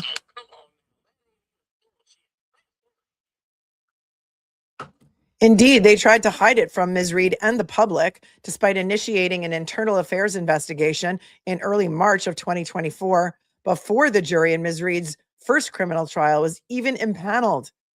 It was not until Ms. Reed's defense counsel found out about these messages and then used them during the public trial that the MSP concluded it couldn't ignore this any longer. MSP proceeded to falsely claim that it only became aware of the messages during the defense's cross-examination and finally terminated Proctor. But they knew about it since February. Right, because remember that, who was it that went to do the wellness check on Proctor? The same night that he gave his grand jury testimony, Fanning and Tully? Tully's fingers are in everything. He's still active, right? He didn't retire or resign yet, did he? Well, Internal Affairs, MSP's Office of Professional Integrity and Accountability, that's an oxymoron, if I've ever heard one. OPIA is an oxymoron. Launched a probe led by Detective Lieutenant Kevin Dwyer to investigate Proctor's lewd text messages regarding Ms. Reed.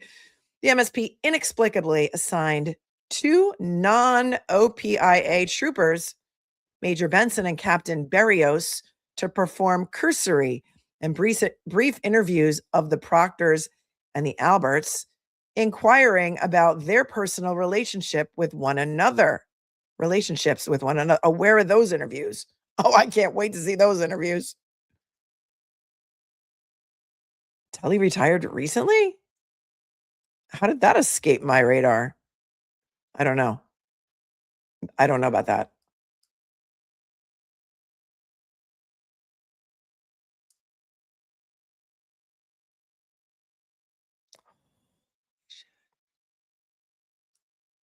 The Proctors and Alberts were not The Proctors and Alberts were not confronted with any texts or social media posts depicting their decades-long family-like bond. No outside witnesses were interviewed. No cell phones were seized. No evidence was presented.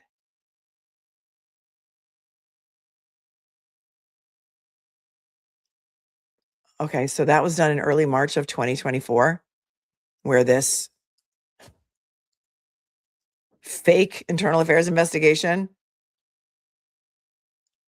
shallow investigation, these 2 investigators who weren't even troopers with the Office of Professional Integrity and Accountability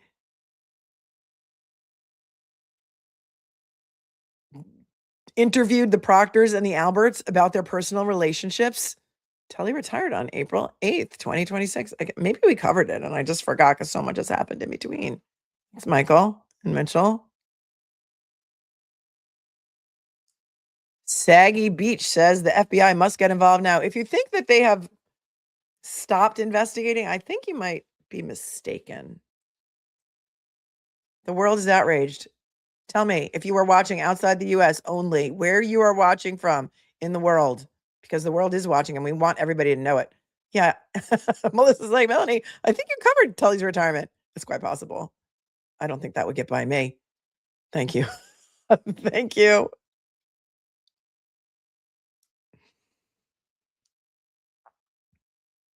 It was not just reasonably foreseeable, but nearly certain that MSP's and the Canton PD's failure to use ordinary care in selecting to whom they would impart power would result in members of the public being targeted and severely impacted by officers and troopers' elemental shortcomings.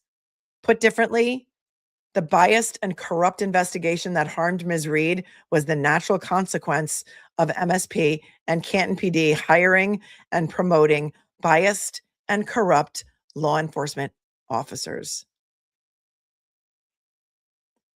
Remember yesterday when we watched yesterday's hearing in civil court in the case of the O'Keefes versus Karen Reed and the Waterfall and CF McCarthy's? Remember how Damon Seligson and Aaron Rosenberg were just stifling their laughs and all of the things that were going on, and how the Haas defendants didn't want to come for their depositions until after late July or August? How Colin Albert, well, they didn't say it there, but we learned that Colin Albert has enlisted in the Army and that he's shipping off within the next 7 days. We watched his swearing-in ceremony. Now I know why they were smirking and laughing, and they just, because they knew they were dropping this bomb today. Wow. In line with their barely concealed willingness to dehumanize and condemn people, coupled with their readiness to ignore or overlook objective evidence, Proctor and Goode began the investigation against the female outsider with bias and prejudice fueled by their bigotry. After Proctor and Goode launched the biased and corrupt investigation, other police officers followed suit and caused harm to Ms. Reed. After the start of the investigation, others in MSP and Canton PD also contributed to the unlawful investigation that stripped Ms. Reed of her constitutional rights. MSP and Canton PD are liable for the negligent hiring, training, and supervision of these other officers whose wrongful acts also contributed to the harm suffered by Ms. Reed. Specifically, as described in the amended complaint, the federal court action against Proctor, Buchanan, Bryan, Tully, and the House defendants that are specifically incorporated herein, MSP and CPD's employees' wrongful acts include, but are not limited to: A, they were propelled by the House defendants' false statements, including that Mr. O'Keefe never went in the house. 2, they failed to investigate any theory other than seeking to singularly focus on Ms. Reed to the exclusion of all other available evidence. 3, they ignored that Mr. O'Keefe's injuries were consistent with a physical altercation and dog attack, and that no injuries were consistent with a vehicle strike. 4, they intentionally sidestepped or wholly ignored fundamental investigatory procedures. This is actually A, B, C, D, E, so now I'm just going to go back to lettering. E, they disregarded and failed to obtain pertinent interviews and other critical evidence from the House defendants that cannot now be recovered or recreated. Some of it's just gone. You know why? Because it just did. Through Proctor, they secretly communicated with the Alberts on Proctor's personal phone, deliberately back-channeling those communications to circumvent his state-issued device and use Proctor's sister as a surrogate. There it is. There it is. That's why they're fighting so hard for the protective order, because they know that Proctor's phone extraction contains messages from them, the Haas defendants, Jennifer McCabe, Brian Albert, Nicole Albert, Matthew McCabe, et al., with Proctor, that are going to be hella damaging to them.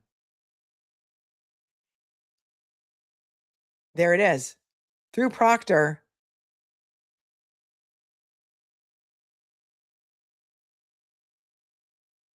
they secretly communicated with the Alberts on Proctor's personal phone, deliberately back-channeling those communications to circumvent his state-issued device and use Proctor's sister as a surrogate. Here's the problem. The problem is,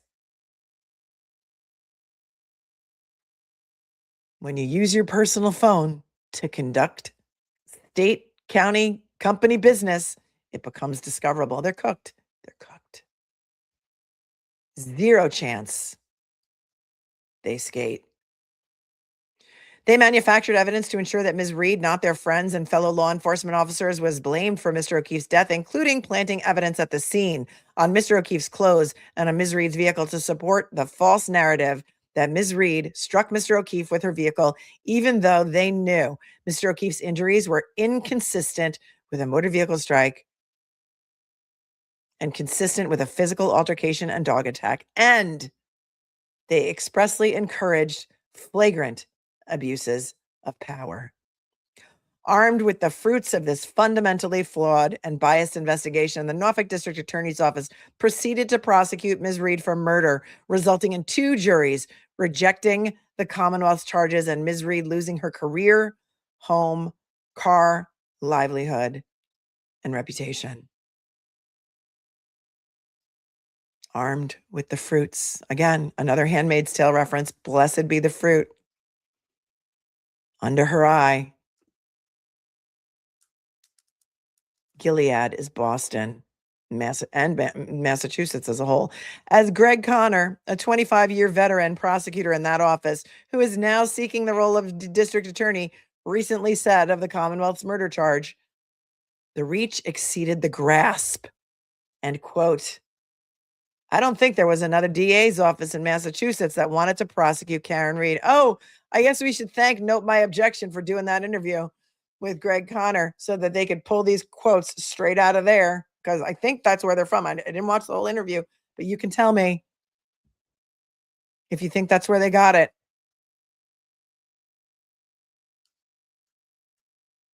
Here are the counts in the complaint. Count 1, negligence against the Massachusetts State Police.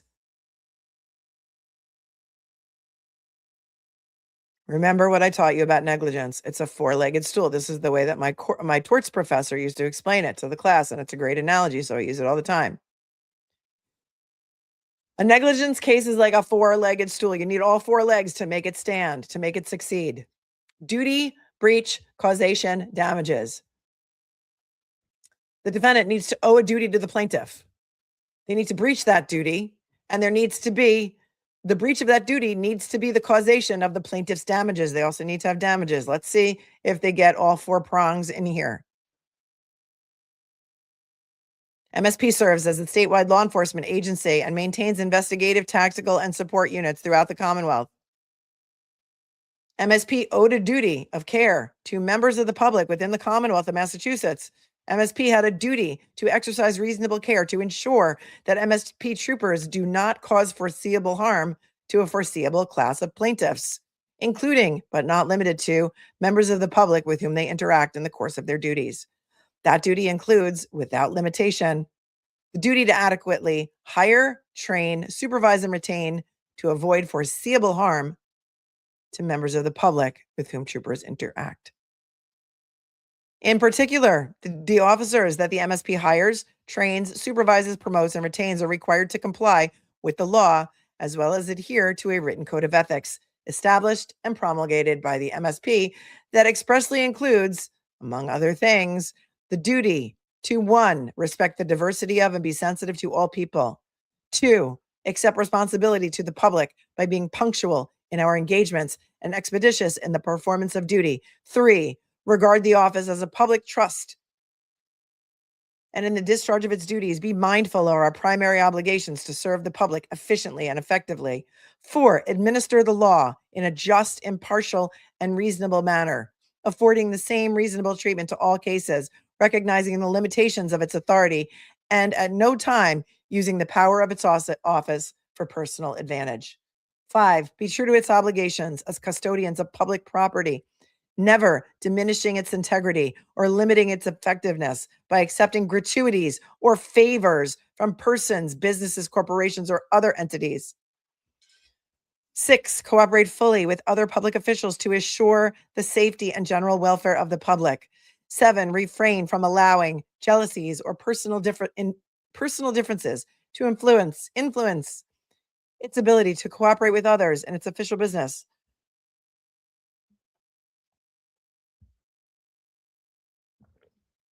8, add to its effectiveness. 7, refrain from allowing jealousies or personal differences to influence its ability to cooperate with others in its official business.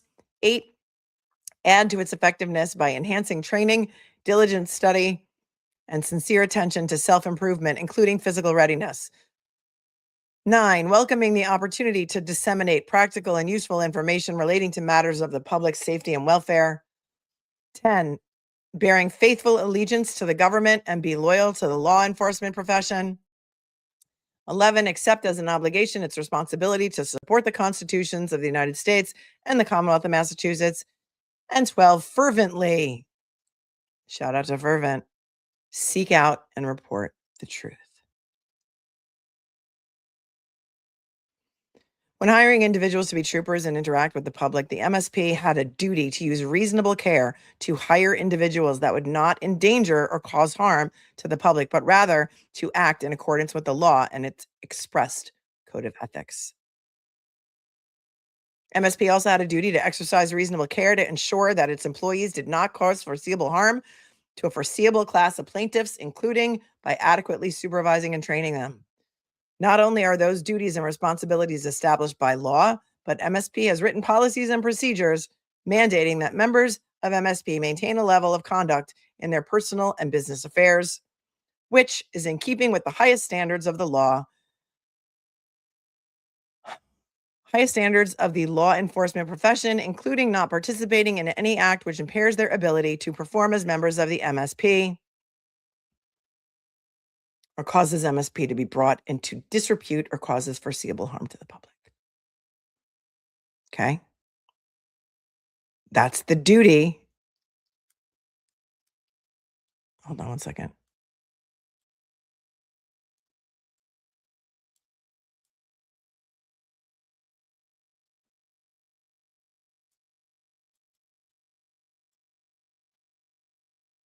Here's the breaches.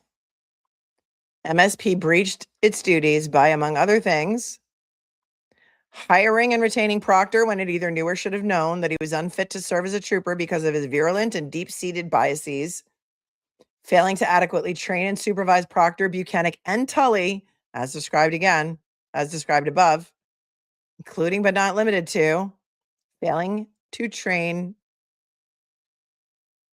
adequately train and evaluate them in the following areas, the importance of which it knew or should have known: acting upon bigoted views, potential bias and conflicted investigations, proper investigatory procedure, including the proper scope and timing of an investigation, how to appropriately handle suspects and potential suspects, conducting appropriate witness interviews, securing evidence and crime scenes, establishing chains of custody, and communicating properly with witnesses, suspects, and third parties, and prohibitions on planting, manufacturing, tampering with, or manipulating evidence, perjury, and falsifying documents. Wow.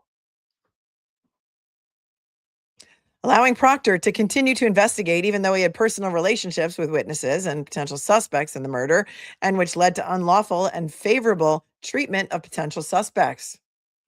Allowing Proctor to continue to investigate even though he had exhibited an extreme and personal negative bias towards Karen Reed.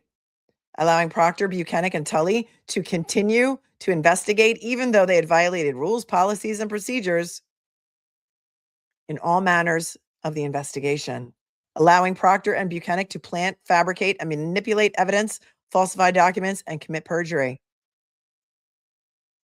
Allowing and neglecting to stop Proctor's, Buchanan's, Tully's failures to secure evidence and the crime scene, obtain evidence, timely and appropriately interview suspects, and investigate the Alberts, McCabe's, or Higgins. And by continuing, Higgins is thrown in here too. By continuing, but he's not employed by the MSP. Suspects including, the Alberts, McCabe's, or Higgins. Got it. They're referring to him as a suspect. And by continuing to employ Proctor, Buchanan, and Tully, MSP knew or should have known that each had engaged in misconduct during the performance of their employment, including, but not limited to,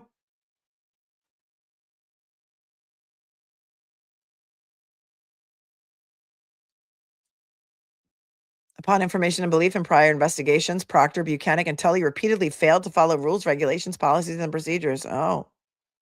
Tell us more about these prior investigations before the murder of John O'Keefe.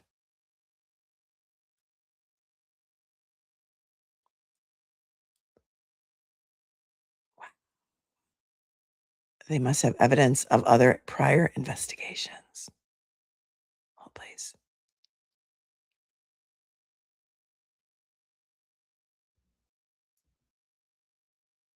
Give me 1 second. I got to turn the fan on. I feel like I'm back in the courtroom.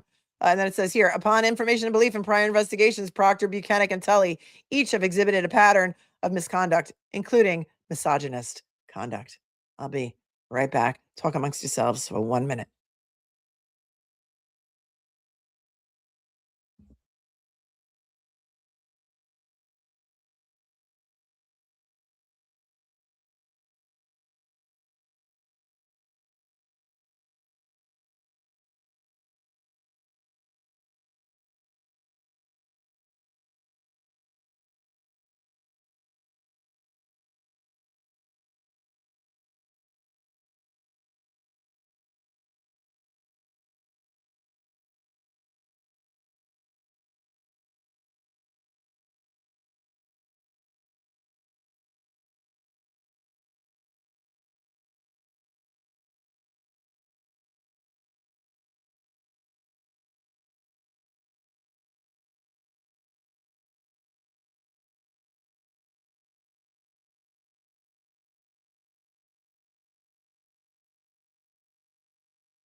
I'm back.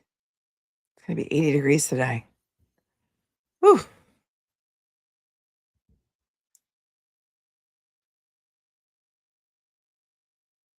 And we're only on paragraph 68. I do not believe this is the full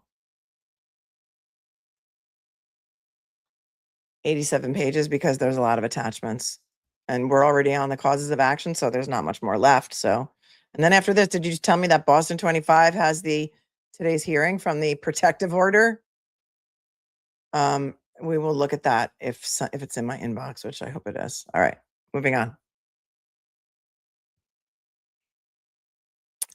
MSP's failures caused harm to Ms. Reed. Specifically, Ms. Reed was wrongful. So here's the damages part: duty, breach, causation, damages. Because of these breaches and these failures, Karen Reed was damaged. How? She was wrongfully investigated and prosecuted for Mr. O'Keefe's death, resulting in the loss of employment, reputational damages, and millions of dollars in legal expenses, as well as severe emotional distress and injury. So there's two kinds of damages. There's tangible damages that you can calculate based on loss of income, legal expenses, medical bills, and then there's non-tangible damages like emotional distress and, exacerbation of her current illnesses, things that juries need to come up with a number for. And the other stuff is tangible. It can be calculated. They usually bring in an expert to talk about damages and calculations and such. Among other things, Ms. Reed has lost her career, her home, her car, and her reputation. She lost her freedom of movement for years and was forced to endure 2 criminal trials before finally being acquitted of any crime related to Mr. O'Keefe's death. This also caused severe emotional and physical damage to Ms. Reed. Ms. Reed presented her claim in writing to MSP on November 21 of 2025. MSP explicitly denied Ms. Reed's claim on April 14th of 2026. That's a prerequisite to filing any lawsuit against a municipality in Massachusetts. In New York, here we call it a notice of claim. It has to be filed within 90 days of the injury. Massachusetts, they call it a presentment of claim. After that is filed, I think they have 6 months to reject it. And you have to wait until it's rejected or until the 6-month period is over before you're allowed to file a lawsuit. And that's why this lawsuit is later than the other lawsuit against the Haas defendants and Proctor, Tully, Buchanan. Ms. Reed is entitled to damages for MSP's negligence in an amount to be determined at trial. And then the second count is negligence against the town of Canton. And it's going to be probably, I believe, the same cause of action, but against Goode. I'll scroll through this slowly in case you want to come back and read every single word for yourselves. So it's negligent supervision, training, negligent retention. So this is all about Goode. Failure to properly hire, train, supervisor, and retain Goode when it either knew or should have known that he was unfit to serve because of his virulent and deep-seated biases. Failing to properly supervise him. But why does it? Failing to properly supervise and train Sergeant Michael Lank in his failure to inspect or secure 34 Fairview Road, secure the scene where Mr. O'Keefe's body was found, inspect the House defendants' bodies for evidence of a fight, or ask to search the House defendants' phones all on the morning of January 29th, 2022. Were Lank and Goode, remember in Alan Jackson's, I don't remember if it was a closing or an opening, he said they were waiting for a friendly.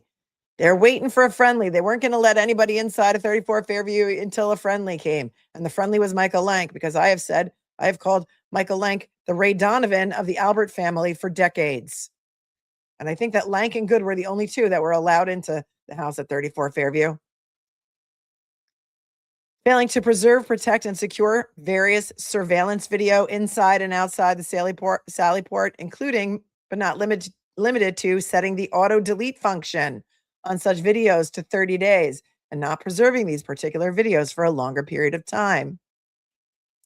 Attempting to obfuscate and hide from Ms. Reed's criminal defense team surveillance video footage from the inside of the police station and outside in the parking lot on relevant days, failing to supervise the relationship between Proctor and Kevin Albert, including permitting backdoor communications involving the O'Keefe investigation and other social activities during the investigation, including drinking and driving together on Cape Cod.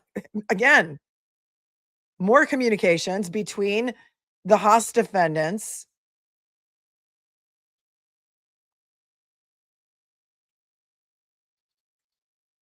and the employees of the Norfolk DA's office. Because remember, all of these people work for the Norfolk DA's office. And all of those communications are coming out. And that is what the Haas defendants, Haas plaintiffs now are trying so hard to keep hidden.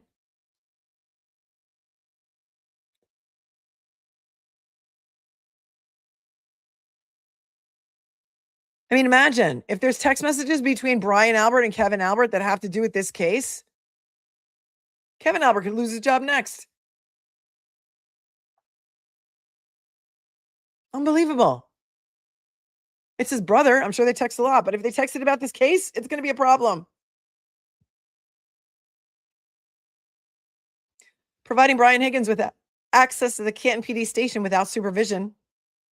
And once Canton PD knew that Higgins used the Canton PD station in the middle of the night immediately following the house party, it's a house party, on the night of Mr. O'Keefe's death, failing to investigate and report that fact to the MSP.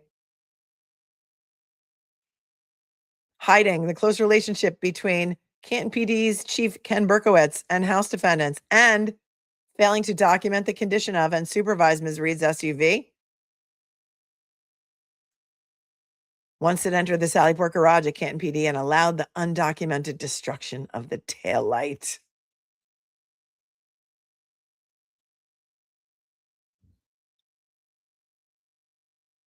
Thank you, I'm a Cupcake too, for your Cash App. I appreciate you so much. We've been watching the trial since July 1, 2024. We've been watching. You've been watching since July 1 of 2024. Thank you very much. I appreciate you so much. You have no idea. Sherilyn, also, thank you for your Cash App. I appreciate you so much. She says a little change to get some Pepto after this. Oh my God, this is my head has popped off. It's on the ferry to Connecticut. If anybody sees it, it might be heading north. Probably get to New Hampshire because I really like it there. Hiding the close relationship between Ken Berkowitz and House defendants Higgins and failing to document the condition of and supervise Ms. Reed's SUV once it got to the Sallyport and allowed the undocumented destruction of the taillight. They're telling us everything. The Canton PD's failures caused harm to a foreseeable class of plaintiffs, namely Ms. Reed. And again, all of the things that she lost: her career, her home, her car, her reputation, lost her freedom of movement for years and was forced to endure 2 criminal trials. Severe and emotional and physical damage. Again, she presented her claim to Canton PD November 21, 2025, and the Canton PD just blew it off. They ignored it. They didn't do anything. And so 6 months has passed, and now she can file this lawsuit, and that's what she was waiting for.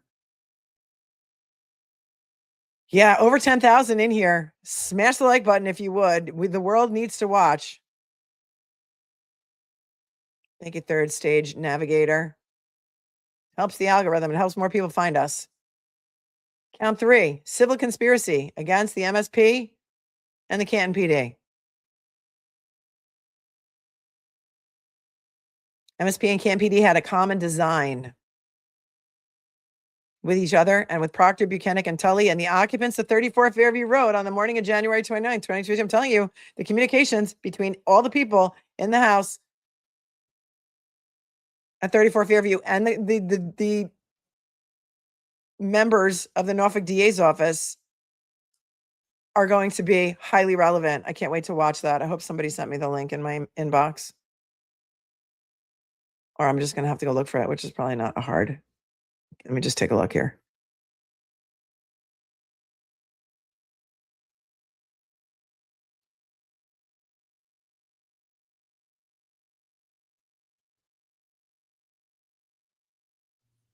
Well, does anybody know if the hearing has been published? Let's finish this first. Oh, look, something shiny. As I have my adult onset self-diagnosed by Instagram ADHD in full display for all of you to view. Oh, look, something shiny. They unlawfully and improperly directed the investigation into the death of John O'Keefe towards Ms. Reed. Just like we said before in the complaint, which we've attached for your reference. And they are imbued with legal authority. They had established a power of coercion over Karen Reed, particularly where working together in connection with the investigation into the death of John O'Keefe. She presented her claim. They denied it. She's requesting a jury. And here's what she wants. Prayer for relief. Pray to Tiny Jesus and Mary.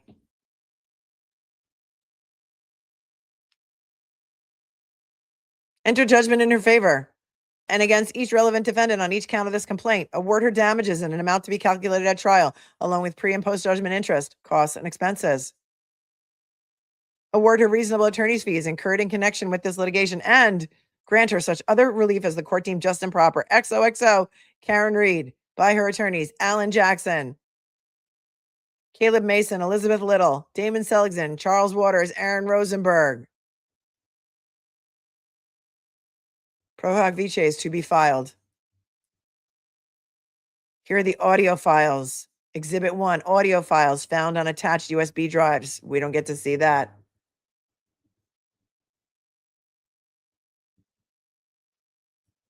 Exhibit 2, which is the amended complaint, which we have gone over at length.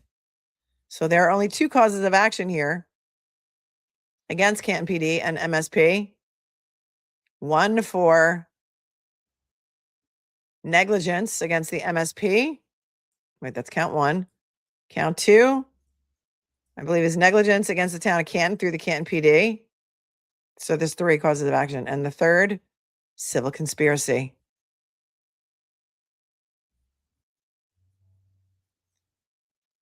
I mean, I'm dying to hear the audio files too. Oh yeah, there's audio, because they're dumb enough to put all of their nonsense in like voice memos to each other. We've got a lot of questions and a lot of super chats to get through.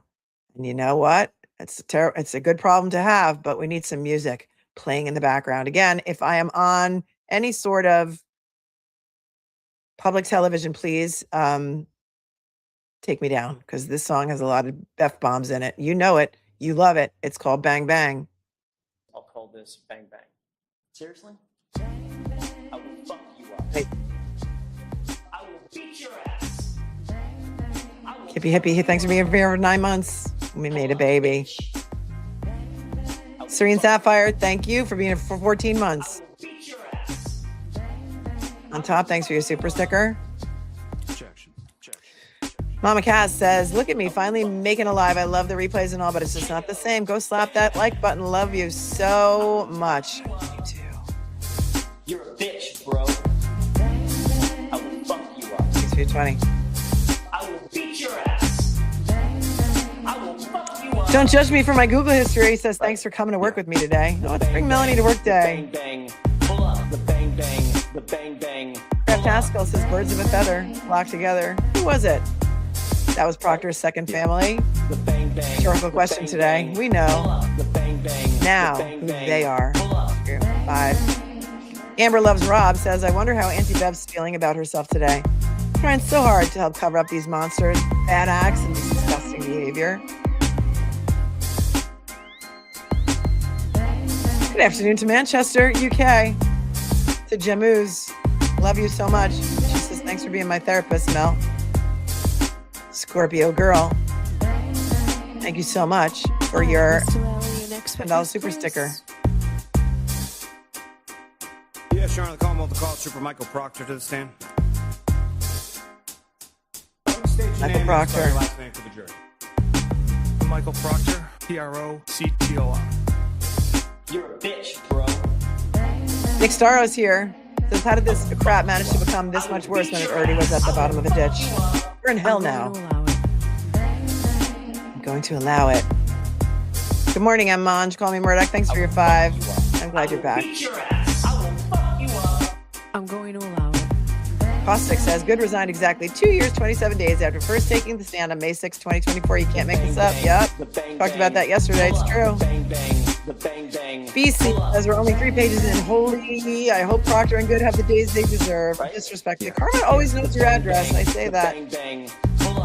June 1990 says, or I'm sorry, Juan 1990 from South Africa. The world is watching and we are outraged. Yeah. We ain't got no quit. We ain't got no quit. We ain't got no quit. We ain't got no quit. Outrage. Wait, because my voice is coming up soon. Hold on one We second. ain't got no quit. We ain't got no quit. We ain't got no quit. We are outraged. Oh shit.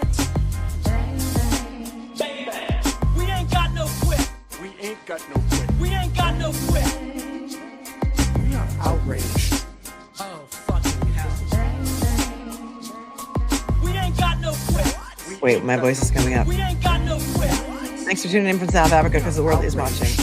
I am outraged. Hey, thank you to Varys for making this awesome mix. We ain't got no quit. Abigail said, sorry to distract from these lovely people, but have you heard about YouTubers Reckless Ben? No. We've been getting the Turtle Boy treatment in Utah covering stolen Lego. They told me there's no, that the plural of Legos is Lego, that there's no, I mean, the plural Lego is Lego, that there's no Legos. I don't know if that's true or not. Body cam got leaked. It's pretty egregious. I haven't seen it. Maybe I'll have a chance to look at it one of these days if Massachusetts stops blowing up. But I do appreciate your 20. My mini says for the swear jar. This bang bang. Seriously? It's just gonna loop. I will fuck you. Not surprised by this, just depressed. Don't be depressed. This is good. This is good. It's all getting out now. It's all coming out now. They're telling us everything. Thanks, V. Pull up, bitch. Deshai says, as a black woman, I'm disgusted. My hubby doesn't get why I love this case. It has exposed racism, corruption, and how black people feel on a daily basis. Injustice has no race. No car hit John O'Keefe as an auto claims. You know, would you have ever paid on this claim?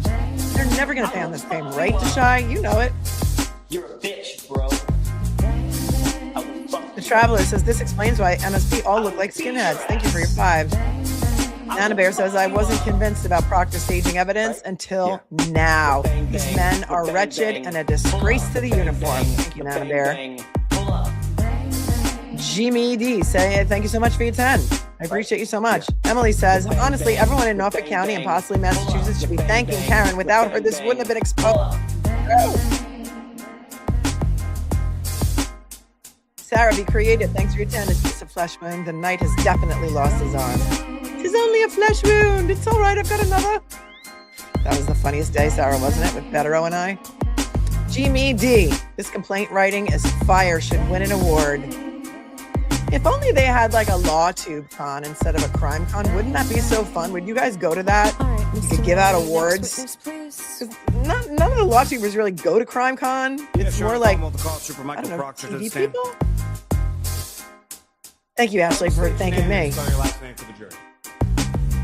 Laurie says, what are the chances the MSP and Canton PD settle? I don't know. What are the chances they try and hide behind like immunity? I will fuck you up. I will beat your ass. They might. But you know what? Everything's already out there. Even if this case winds up getting thrown out because of some sort of immunity, I'm going to allow it. it's all out there. Get out there and vote for Norfolk County District Attorney.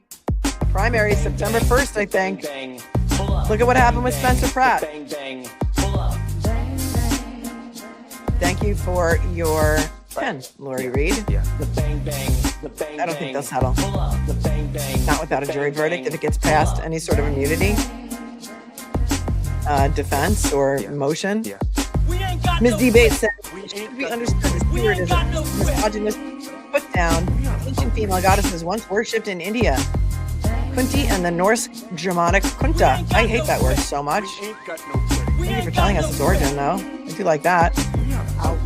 No Big Whoop says, motion to add Chaka to this lost land of corruption. Queen Cupcake telling us everything.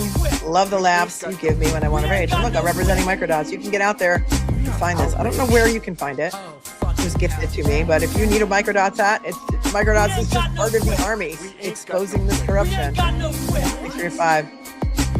Jazzy, thank you very much for being here for 22 months and for that was me. For being here for so long. Just a mom with MS and confirmed MS has made me look worse in yoga pants. I'm sorry.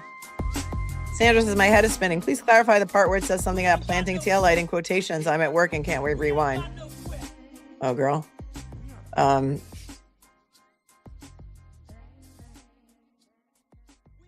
on.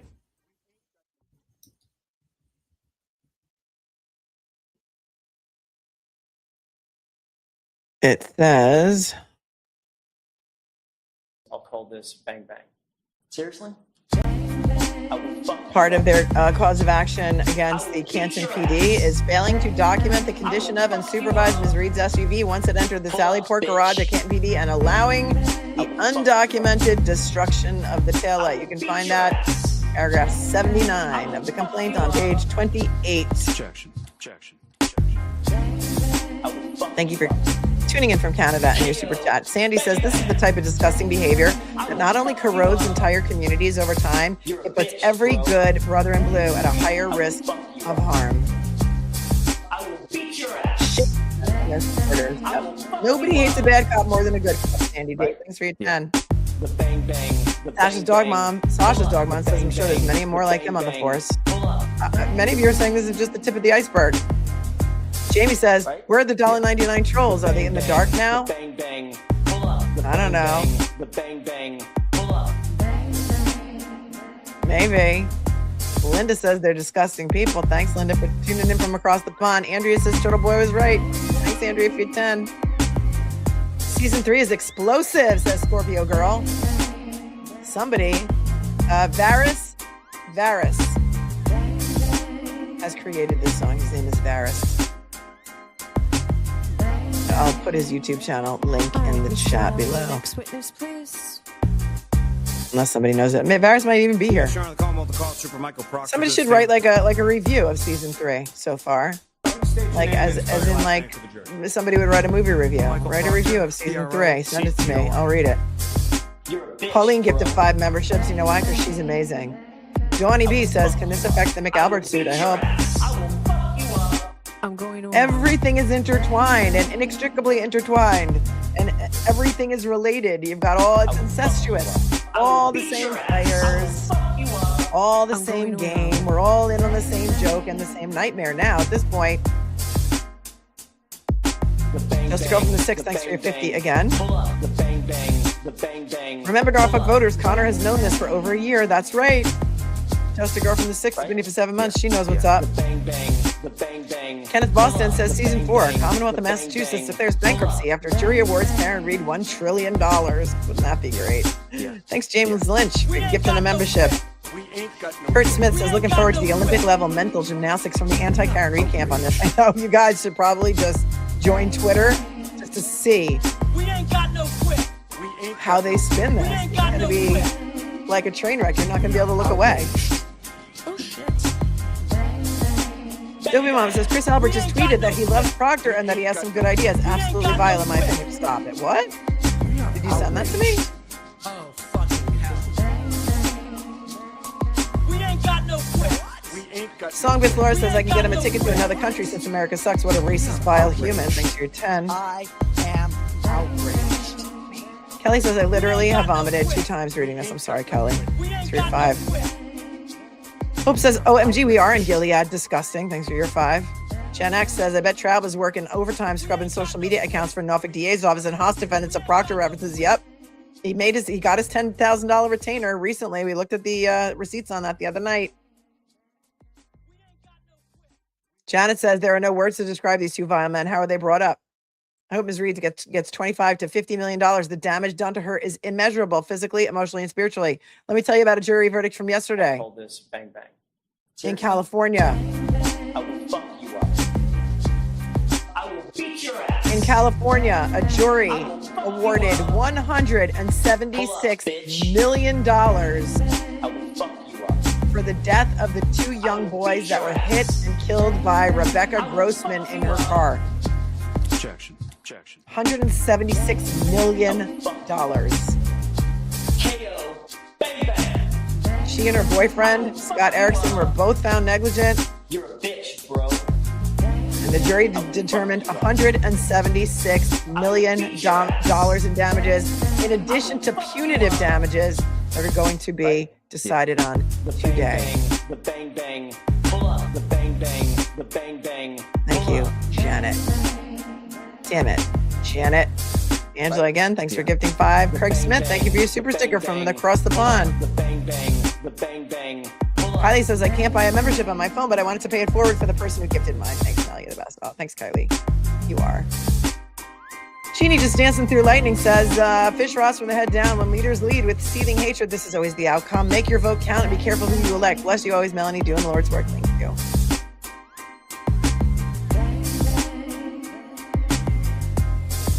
A. Taylor says, Massachusetts police pension. You're invested at 10 years at 15%. Next witness, please. Vested, you mean, right? After 20 years, you receive 50% of your final year's compensation and 2.5% every year following, right? But if you resign, are you still entitled to it? I don't know. I don't know all the rules, Nate Taylor, but thank you very much for looking that up. Proctor got waffled, says Proctor sounds like he's expressing feelings. You're a bitch, Oh, bro. my goodness. I will fuck you up. I will beat you. Kenneth said if the Earth was just 1 mile away from the sun, it still wouldn't be enough disinfectant for these two. Isn't that the truth? Thanks for your super chat. Shelly says, finally making a live during lunch, going back to the beginning, but sending all the love from Mel and the cupcakes. Thank you. I love you with all my heart, too. I'm going to allow it.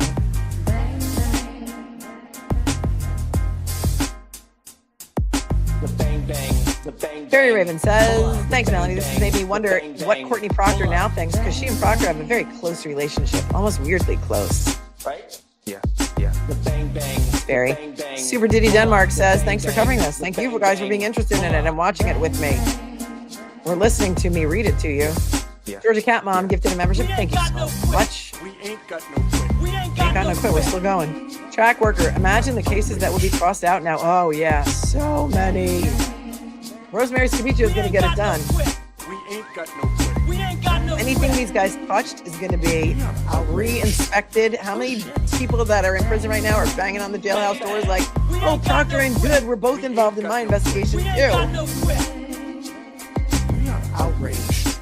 Oh, fucking hell. Oh, there's a $1.99 super chat, but they upgraded it to We ain't got no quit. $2. Outraged. $2. I am outraged. Brenda Dog gifted 10 memberships because she's amazing. We ain't got no quit. We ain't got no quit. Denise says this is why Goode wanted to be inside and had Dever take over dispatch. He was in on it. We ain't got no 3 of 5. We ain't got no quit. Okay. Andy says Greg Connor let it slip on. No, my objection. He knew Proctor, and we're at the same barbecues. In Massachusetts, you vote for Connor. You're voting to say this is acceptable. Thanks, Annie. You can see it from all the way across the pond. Paisley Chicken says, OMG, I just saw this 1.5 hours behind now, just at the quotes. I too started my coffee maker without the coffee due to this stream. No way, you did. That's hilarious. Great minds. Thanks for your 20. Cannot imagine how Karen Reed has held to get this long. I'm incensed. Hitler, really? Yeah. Mary, thank you for your 20. I appreciate you so much. James, thanks for gifting 5. I appreciate you so much. Mama Two Boy says, I haven't been able to catch a live. Love it. Love you. Thanks for being here for 14 months. She 3PO says, I sent you an email about doing calendar. I need complaint PDF. But I'll take a look at my emails later when I can. There's like 400 in there. I'm very negligent about going through them because it stresses me out to just look at it. Oh. Hold on a second. 1 second. Let's see when this person joined. May 29th of 2026. Oh, which McCabe Albert are you? Or which forensic skin are you? Yeah, maybe it is Nan. That there were 3 messages from Inside Scoop with a K, all in caps, that I'm jealous of Nan Gallagher. Is it Nan? No more nonsense. No more nonsense. Cinder the accountant says, I can't wait to see AJ in action during this trial. Thanks for your 5. Birdman says, Met Runkle and Bob Mata at the Chicago meetup. Oh, that's so fun. Talked to 5 people there, and every one of them mentioned you. Oh, not one mentioned BLT or Nan. Oh, thank you for 10. Maybe you triggered one of the trolls when you put that in there, because I'm a little behind on these. Thank you so much for your 10. Marie Louise says, flashback, Rita Lombardi to the select board in Canton years ago, warned about a future lawsuit from County Rita, and here we are. Yeah, Rita knew what was up. Rita knew what was up. Marie can see it all the way from Sweden. Thank you. Mrs. Parks is here. Thanks for your 50. You're the best. She says, thanks for covering this. Just when you think these people can't be any more disgusting, we are outraged. Keep up the great work, Melanie. We love you. I love you more. I love you more. Oh, Sheila says, thanks for everything you do. I appreciate you. I appreciate you guys, and I'm so glad you're still outraged by this. Rita had the 411, says Tom. It's whack-a-troll today. It's whack-a-troll. I haven't been watching the chat so much, so I don't know, but I'm sure the mods are working overtime. Toby Mama says, sent the tweet to you via email. Oh, thank you. Thank you very much.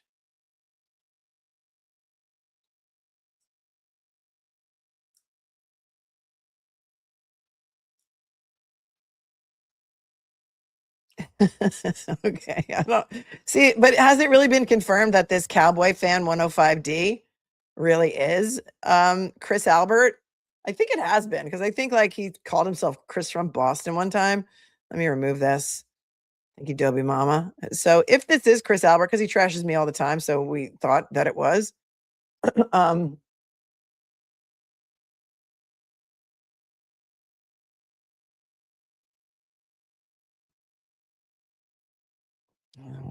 second. If it is, if this Cowboy fan 105D, thanks, Dobie Mama, is Chris Albert, he says, well, I think he was supposed to say, I love Michael Proctor, but, I guess he doesn't pay for the upgraded Twitter, so he can't correct his tweets. He says, I live Michael Proctor. He has some good ideas. Apparently that Cowboy fan 105D is Chris Albert. Thank you very much for that. Good morning to you, Tremundo from California. How do you feel about Spencer Pratt? Caustic says, in another act of divine poetry, Goode resigned exactly 2 years and 27 days after he first took the stand, May 6, 2024. Yep, I think I read that already. Noble's statement. Thank you very much for telling me about that. Where can I find that? Hold on one second.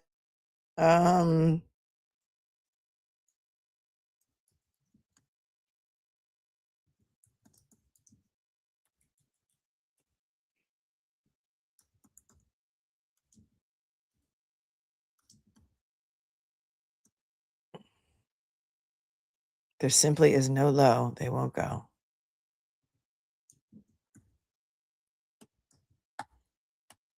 Let's see. Let us see.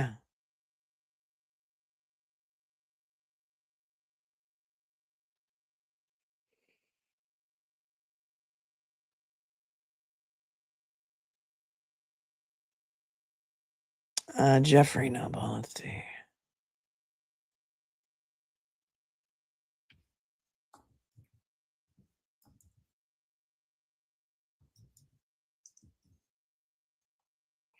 "13 minutes ago."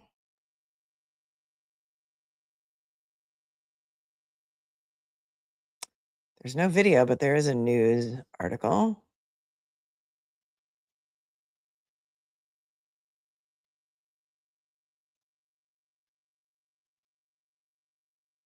On Mass Live, because they're always on it. Let's take a look.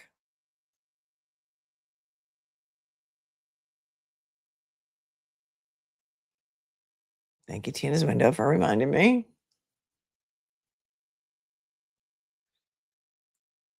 And here we go, as of 12:53 p.m. So this is like hot off the press. Let's go to reader mode, though.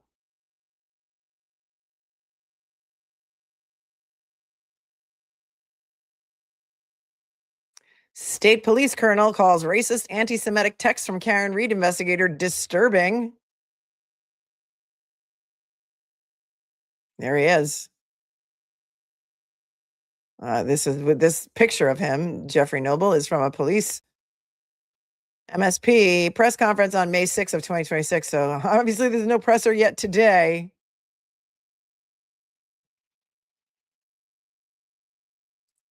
Racist and anti-Semitic text messages exchanged by former police investigators in the Karen Reed case released Thursday were described as disturbing by Colonel Jeffrey Noble and underscored his decision to fire former trooper Michael Proctor. These disturbing messages are entirely inconsistent with any basic standard of decency and certainly with the expectations of a Massachusetts state trooper, Colonel Jeffrey Noble said in a statement on Thursday. These racist, sexist, abhorrent comments absolutely do not reflect the values of the Massachusetts State Police and are not tolerated within our ranks. They underscore and fully support my decision to terminate Michael Proctor. He's like, oh, I was right. I did it. You see, I was right. I was right. I was right to fire him. Didn't I do a great job? Don't dislocate your shoulder patting yourself on the back. He's a Jersey guy, by the way. He was brought in to replace, who was the last guy? Colonel Maughan.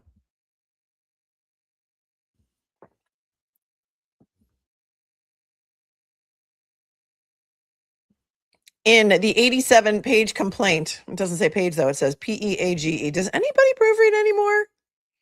Filed Thursday morning. It's not really 87 pages because much of it is an exhibit, but okay. Reed's lawyers quote numerous exchanges between Proctor and former Canton Police Sergeant Goode, including messages praising Hitler and ones where they use slurs to describe women. Black people and Jews. Goode resigned earlier this week amid an internal affairs investigation into his conduct. It was like 2 days ago.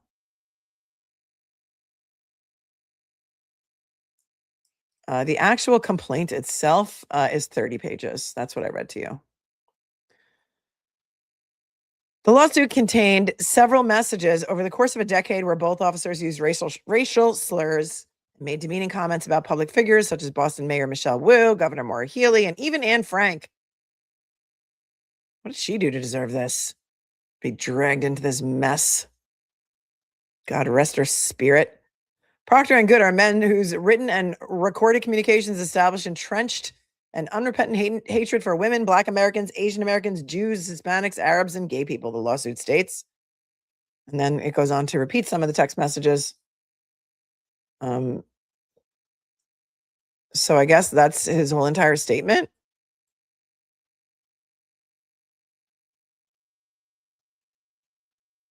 Here's what Reed's lawyers said in a statement. Michael Proctor and Sean Goode did not slip through the cracks. They are emblematic of the failure to responsibly exercise the trust and faith of the public puts in these institutions, Reed's lawyers said in a statement.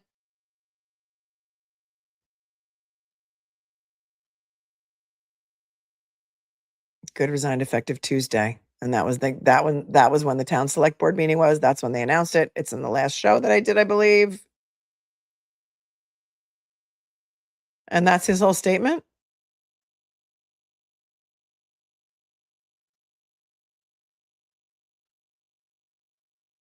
That's it. 2 paragraphs. Thanks, Noble. That's it. That's all he wanted to say.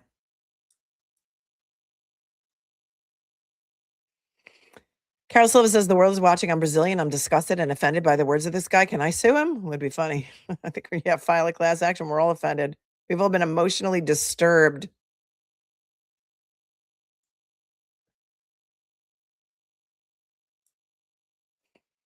Cal says, thanks for all your coverage, Melanie. Appreciate you so much. Thank you for your 5. And look at this. Dismissed juror gifted 10 memberships. You're so amazing. Thank you so much.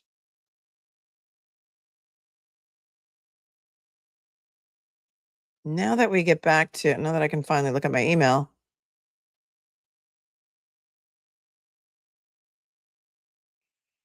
I'm not finding a video of today's hearing for the protective order. Kimbo, thanks for 5 matcha lattes to cleanse my palate after reading those horrid Proctor tests. I appreciate you so much. Kimberly, thank you so much for my monthly copay, she says, via Cash App. You're a sweet pea. Thank you. Oh, wait, hold on a second. Oh, I see. Tiff, you sent me the article on this, but I'm not finding any link to the video. I'm sure it'll come out later.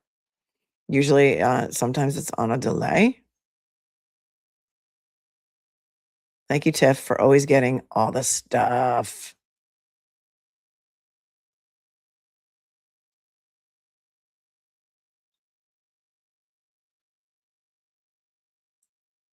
'20th Century Fox, thanks for buying me 3 matcha lattes. She says, thanks for bringing the breaking news and for introducing me to matcha latte. I'm hooked. Oh, isn't it the best? I love it too. For those of you who don't know what Dirty Dr. Pepper is, because you don't have Sonic near you, McDonald's has started serving Dirty Dr. Pepper. They don't have Diet Dr. Pepper though, so you're gonna have to suffer through a medium, and it probably is gonna be it has to be regular Dr. Pepper, but check it out. Let me know what you think. Lisa, thank you for your 5 matcha lattes. She says the weather here on Block Island is beautiful. The company, not so much. You know I would never block you, Lisa. You just gotta wait your 3 days. I'm sorry. If I change the rules for you, then all the trolls would get in. It's already been whack a troll today. Somebody actually waited the 3 days because they didn't even super chat just to come in and try and trash.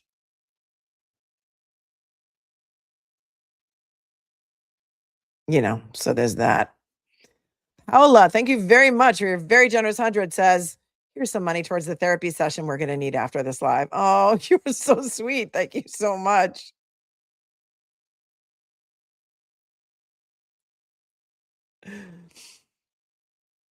Sherilyn, again, thanks for your cash app. Cheryl says, you're the best. Appreciate the work you do. Karen Reed is a very strong woman. She deserves millions. I happen to agree with you. Betsy is disgusted. XOXO. Right back at you, Bets. Lori, thank you so much. Says, my Jewish stepdad's entire family is from and still lives in Sharon. Thank you for your 5. Elaine, thank you for your very generous 100. Says, running behind, I'm disgusted. Thank you for covering. Thank you guys for being interested in this. I mean, did you really think that we would find ourselves here today, almost exactly 1 year from Karen Reed's acquittal? The 18th, it'll be 1 year.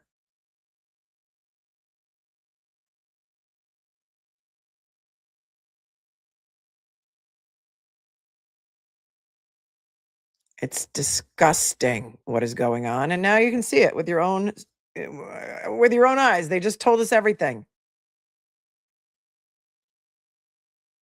Gigi says, for Post-it notes to remind you to add coffee. Thank you. Thanks. She sent me $20 for Post-it notes. You're amazing. There was a very, very short hearing this morning on Officer Nick O'Malley that we will have to get to in another show, because I know that everyone and their brother is going to cover this lawsuit, and you're probably going to want to watch everybody who's covering it. Bruce says, why are we surprised by the depths of the House defendants' depravity when they murdered the supposed loved one? I don't know. I mean, so many people could never see the forest for the trees. So many people just don't believe that so many people could be involved in a cover-up and that nobody would ever flip and that this kind of thing could never happen. And anybody who thinks John O'Keefe wasn't hit by a car is a conspiracy theorist. And now, I mean, it seems to me that it's overwhelming, but you know, I get called a lot of things. Thank you, Lynn. Says, get something special after reading that, caca. Thank you, Lynn. I appreciate you so much.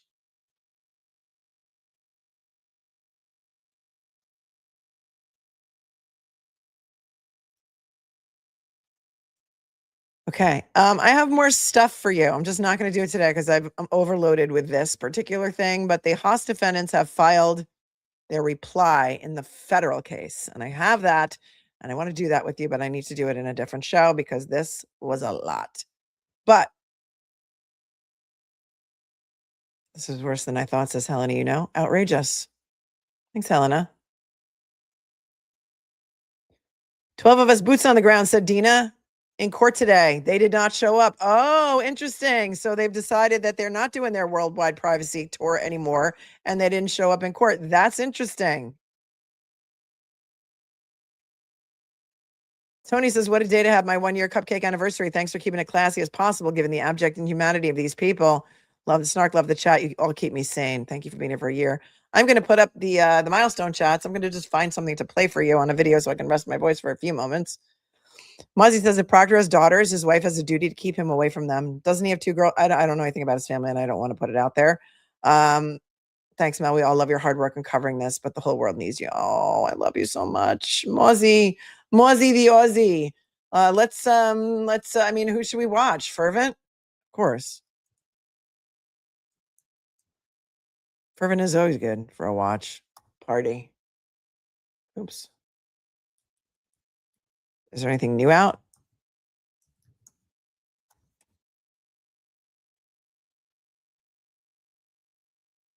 Let's see. Is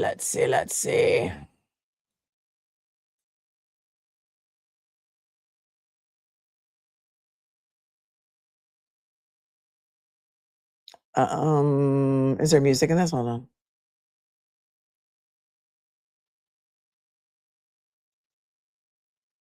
This is from yesterday. It's got 4,000 views. I need you to get over there and give it a lot more views. At Fervent, HOSP.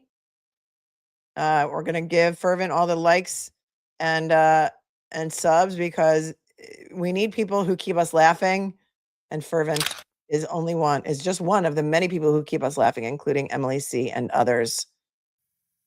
This was posted yesterday.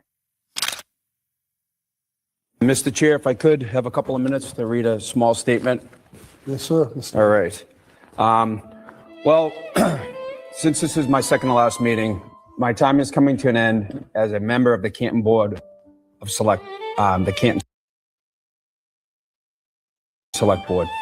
When I set out and ran for the Select Board, I did so as a resident of Canton who was raised here, chose to raise my family in this great town, and as a business owner who supported the community, I wanted to give back, and it was my time. Oh my What God. I didn't realize when winning this seat and topping the ballot that night was the hurtful and negative attention that That's would Chris soon Albert, come my for those of way. you who don't know. That was Within- Chris Albert reading his speech for his leaving the town board, not running again. In 24 hours of winning, I watched as members of this community, a former select board member, current select board member, and other members of the community immediately got to work of their goal to take the select board back. Not to force an ideology down the throats of our community. What they've done is they've dehumanized us to the sense where we're not real people. We're almost Oh yeah, that Dateline interview didn't age well, or whatever this show was that they went on. We're like caricatures. Yes, you're on your worldwide privacy tour now, just like Harry and Meghan from season 26, episode 2 of the South Park. If you haven't watched it, go watch it. Where's my tiniest violin in the world? I'll find it. It's in my prop bucket. like caricatures. I knew at the time we were going to have some disagreements, and my goal was, as citizens of Canton, we would figure it out, just as those have led the town previously always did, work together as one. Just a few weeks after being elected, my world and my family's world would change forever. And many of the people that were upset at me for winning this election would then turn to welcome a divide to Canton that has never been seen before. Years, members of this community who I've known for years turned their back, first because I won an election, second because they wanted to believe a made-up conspiracy that was funneled by an online blogger enhanced by some members of this community. Instead of rallying, we had members of this community drive a wedge in our town, harass and slander those who tried to help. Slammer. And yes, we had people Slammer, cheering that was as Freudian. the negative attention was cast over this great community. We had former residents who had their own grudge against this town to insert themselves. I'm hoping I'm not going to get stricken for this music because I'd have to cut it out. So let me you can go back over to Fervent and watch this, but there's more. 2 seconds. You have to endure all this pain. I love you all. That you got paid for by fucking camera. No, we didn't. Fucking right there. He's a sack of fucking shit. 2 seconds. Justice for Peter Berger. You'll beat my face. You could, yeah. You seem really intimidated. I'm glad you said that on film. I'm glad you said that on film. Oh, really? See? Just in case you were entitled to feel bad for these people at all. This is who they really are.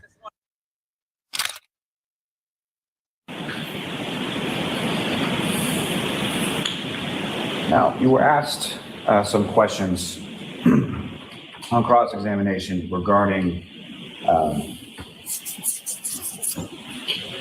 whether or not you've been thinking about this case for the last 2.5 years. You recall that? Yes.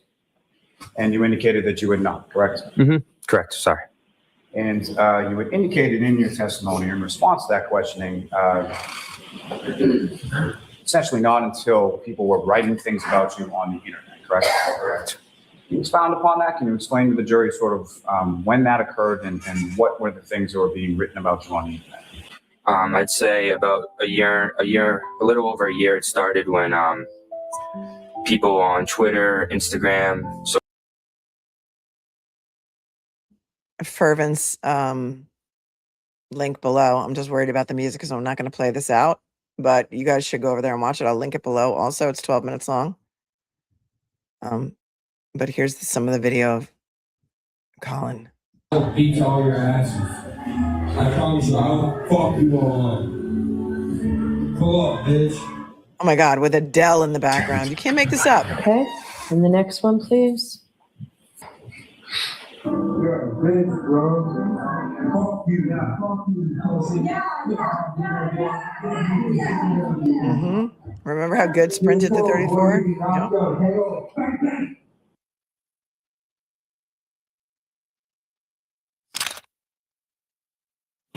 Do I speak to Chris and Julie Albert Have you spoken to them about these events between then and now? about this case? Is that what you're asking? Yes, Ms. McCabe, I'm asking about this case. Of course, I speak to them all the time about the vicious harassment we are all receiving. That wasn't my question. My question was, did you talk to them about this case, Ms. McCabe? Yes. I realize you want to give additional answers and editorialize. I'm asking you very specific questions. Objection. Okay, so objection as to the form. We've talked about this at sidebar, Mr. Jackson. Do you talk to them almost every day? I do, but not about the case. Subjects about this case come up every day? The harassment of the case does, yes. What about the specific facts of the case? No, it's the facts aren't spoken as much as the vicious harassment is spoken about. Understood.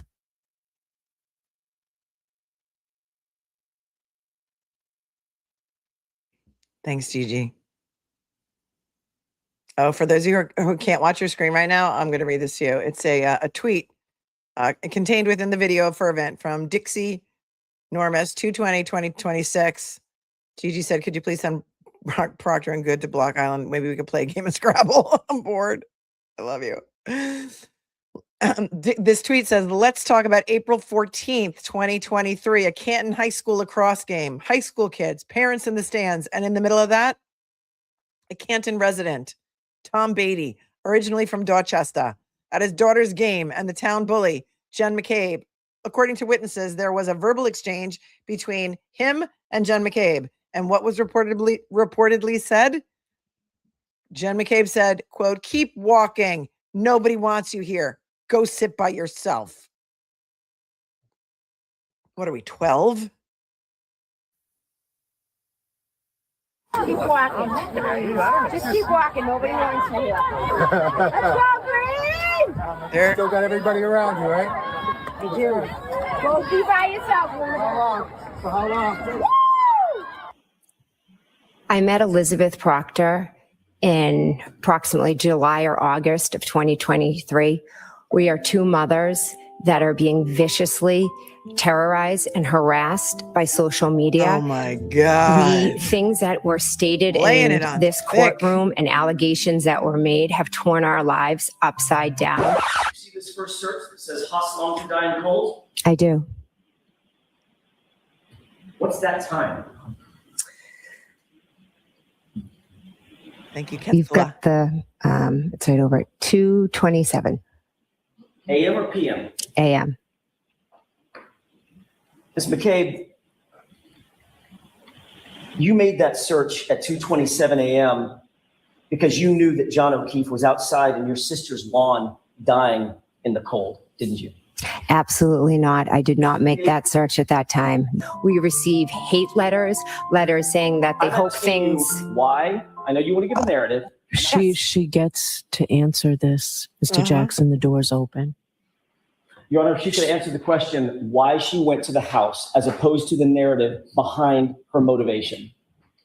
It sounds to me like she's explaining why she went to the house. The door was open, Mr. Jackson. Hello? We receive letters, we receive emails, we receive calls. I threw Cardi in there. That was not part of fervent. That's me. People drive by our house. There was a rolling rally outside of my house where people just screamed at us. They take pictures of our children. They took a picture of my daughter and put that was a clarion call. We are now calling it a clarion call. semen on it and said property of some named blogger that I think the defense is very familiar. That's so crazy because we just read a whole bunch of text messages from Proctor that he likes to do that a lot. He likes to eject a lot. Ejaculate. And so maybe it was Proctor that did that. I don't know, because now I have questions. I have questions, Jenny, Jenny 3 times. I've got questions. Thank you, Montage. With. So that is why myself and Elizabeth Proctor got together. Michael Proctor was not home. We are two mothers trying to get through the unthinkable together. So you were upset about the public outrage concerning your family's involvement in the death of John O'Keefe. I was outraged because I am a state witness that is being tortured because of lies. Because of public outrage concerning your family's involvement in the death of a police officer, correct? No, it's a social media witch hunt. I see. So you decided that the best way for you to address that angst that you were feeling is to go to the lead investigator's home, personal home, in this case, correct? Anybody who's touched this case has been called a murderer at some point. And then you texted your. That's so funny though, because Matt McCabe is not one of the plaintiffs in the defamation case. It's just Jennifer McCabe, Brian Albert, Colin Albert, and Brian Higgins. And Gigi thinks that Colin Albert should be court-martialed. Thanks for your 5. And then you texted your wife, Brian Albert, and Nicole Albert, quote, tell them the guy never went in the house, correct? Yeah, that's part of the same text. Yes. Mr. McCabe, who was the guy that you were referring to? Does he have a name? That would be John O'Keefe. When you told the group to tell them the guy never went in the house, that was you talking about how you should all get your stories straight, correct? No. Oh, what's you would funny? agree with me that your stories are all straight in terms of the guy never went in the house, correct? Objection. Can you answer that? John never went in the house. It's not a story, it's a fact. How do you know? Well, when you said, tell them the guy never went in the house, his face. Brian Albert was on that exchange still, was he not? He's so haughty. He was still part of the group text? Yes, Brian is on the exchange. And in his response to your instructions that his younger brother, Chris, should say that John O'Keefe never went in the house or the guy never went in the house, you would agree with me that he responded with one word, correct? Yes, he did. And in response to you saying the guy never went in the house, Brian Albert's response was, exactly, correct? You remember? Yes, that's his response. Exactly. All right, we're done here. Exactly. We're done here. The criminal justice system has let us down at every turn. Wow, and yesterday it's let us was the down final too, dude. letdown. And that's why we're here, because there's nobody left to stand up for us. The investigators in this case had evidence that pointed to Brian Albert. Brian Albert is a violent man.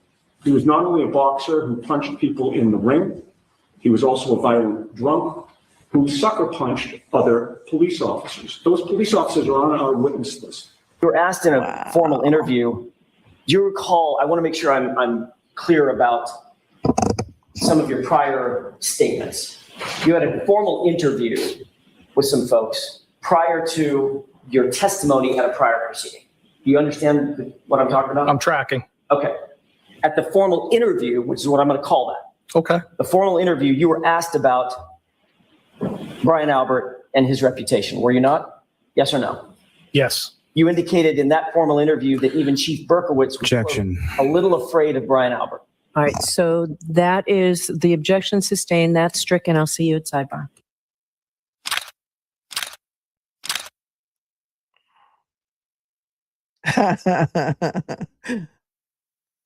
Kevin from South Boston. What's up, Kevin from Southie? What's happening? No, listen, I appreciate the things that you two do. A lot of people think that this was actually Brian Higgins calling into the JFK show. Tell me if you think that that sounds like his voice. Kevin from South Boston. What's up, Kevin from Southie? What's happening? No, listen, I appreciate the things that you two do, you and James, right? But let me ask you something. Those two dudes that you're accusing, right? They're decorated dudes. What happens? Like, can you look at this from both sides? And this comes out that she actually did it. Are you ready to, like, you know, put it out there that you were wrong? You sound like Higgins, bro. You wrong. Is it Higgins? Is this Higgins? You're wrong. You're Higgins. You wrong.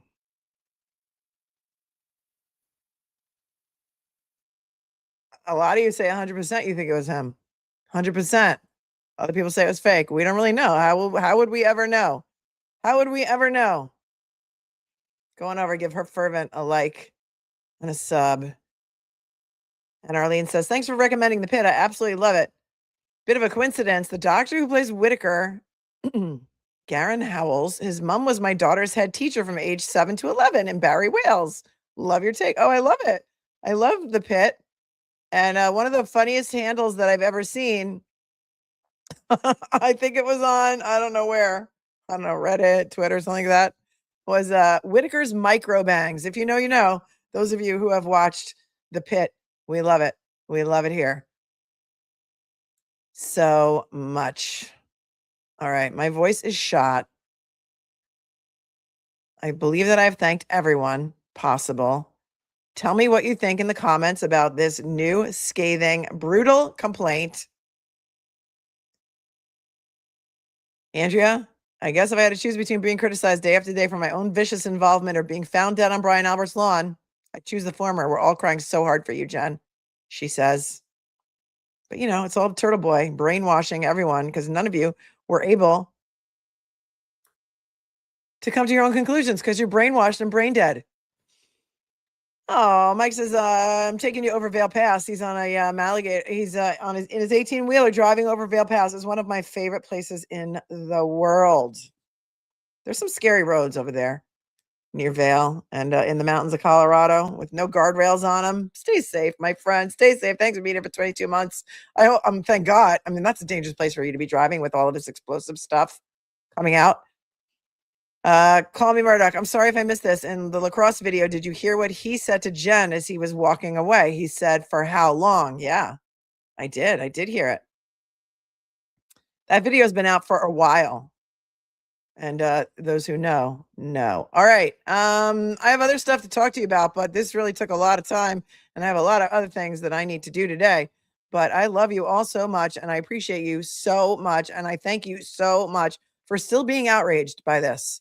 There is more outrage to come when we go over the other thing that we're going to go over, and hopefully we'll get some video of that hearing today. But apparently the Haas plaintiffs in that case, also assigned to Judge Gilday in Plymouth County, are they didn't show up. They didn't show up today because Dina was here. She was boots on the ground, and she said that they didn't show up. All right, Allie came in here from Defense Diaries with a super chat to tell me that she loves a cupcake invasion and all of you, and that they are going live at 1:45 over on Defense Diaries podcast YouTube channel. Thanks, Allie, for paying me $20 to tell everyone to come watch you. So I guess you should do what Allie says and get over there. I guess they're talking about this. I don't really know. So get on over there. Stay cool, stay kind, stay classy. Don't believe everything that you are reading on the internet. And above all, stay safe. And remember, winners focus on winning, losers focus on winners. So if they're out there in the cesspool of Twitter trashing you or me, it's because they're really afraid of what we've got to say. Stay tuned because you know it's going to get stranger. Let's get on with the show. Want me to send you to Defense Tires? I could do that too. Let me see if I can set that up real quick because it's 80 degrees and I need to go out and get some sun. And that's what I'm going to do next. Hold on.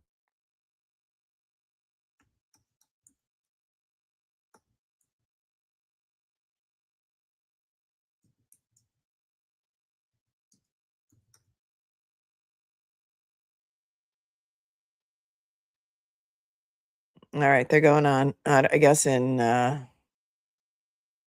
8 minutes. I'll redirect you over there because Allie paid me $20 to do it. Team Wicked Smart says we knew the phone extraction had to be important for the police union to actually drop Proctor like his hot potato-shaped head, but this is unreal. I know. And the fact that they knew all this about Sergeant Goode and they did nothing except put him on a 7-month paid vacation tells you everything you need to know. Gordy's mom says, remember, these bully bigots are having their self-pity fundraiser at the Canton Club on Juneteenth. The irony. I don't know. Do you think that they'll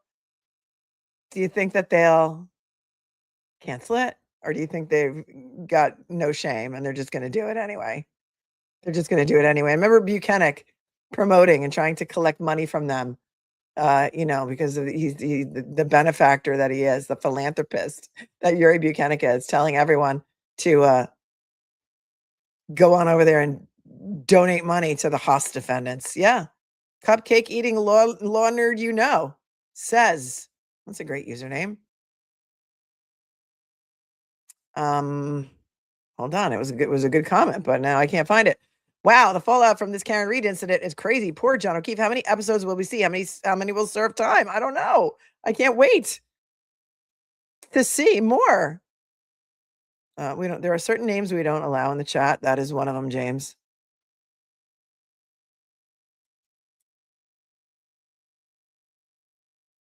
How many more seasons will we get out of this? Be sure to watch the Testaments because this is Gilead.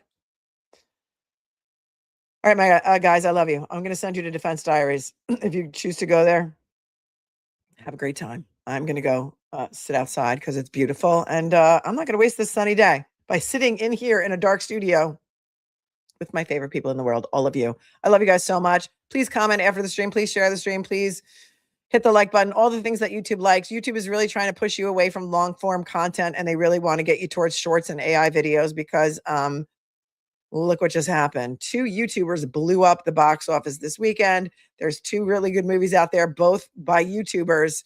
Hollywood is getting blown away by 20-something-year-old kids.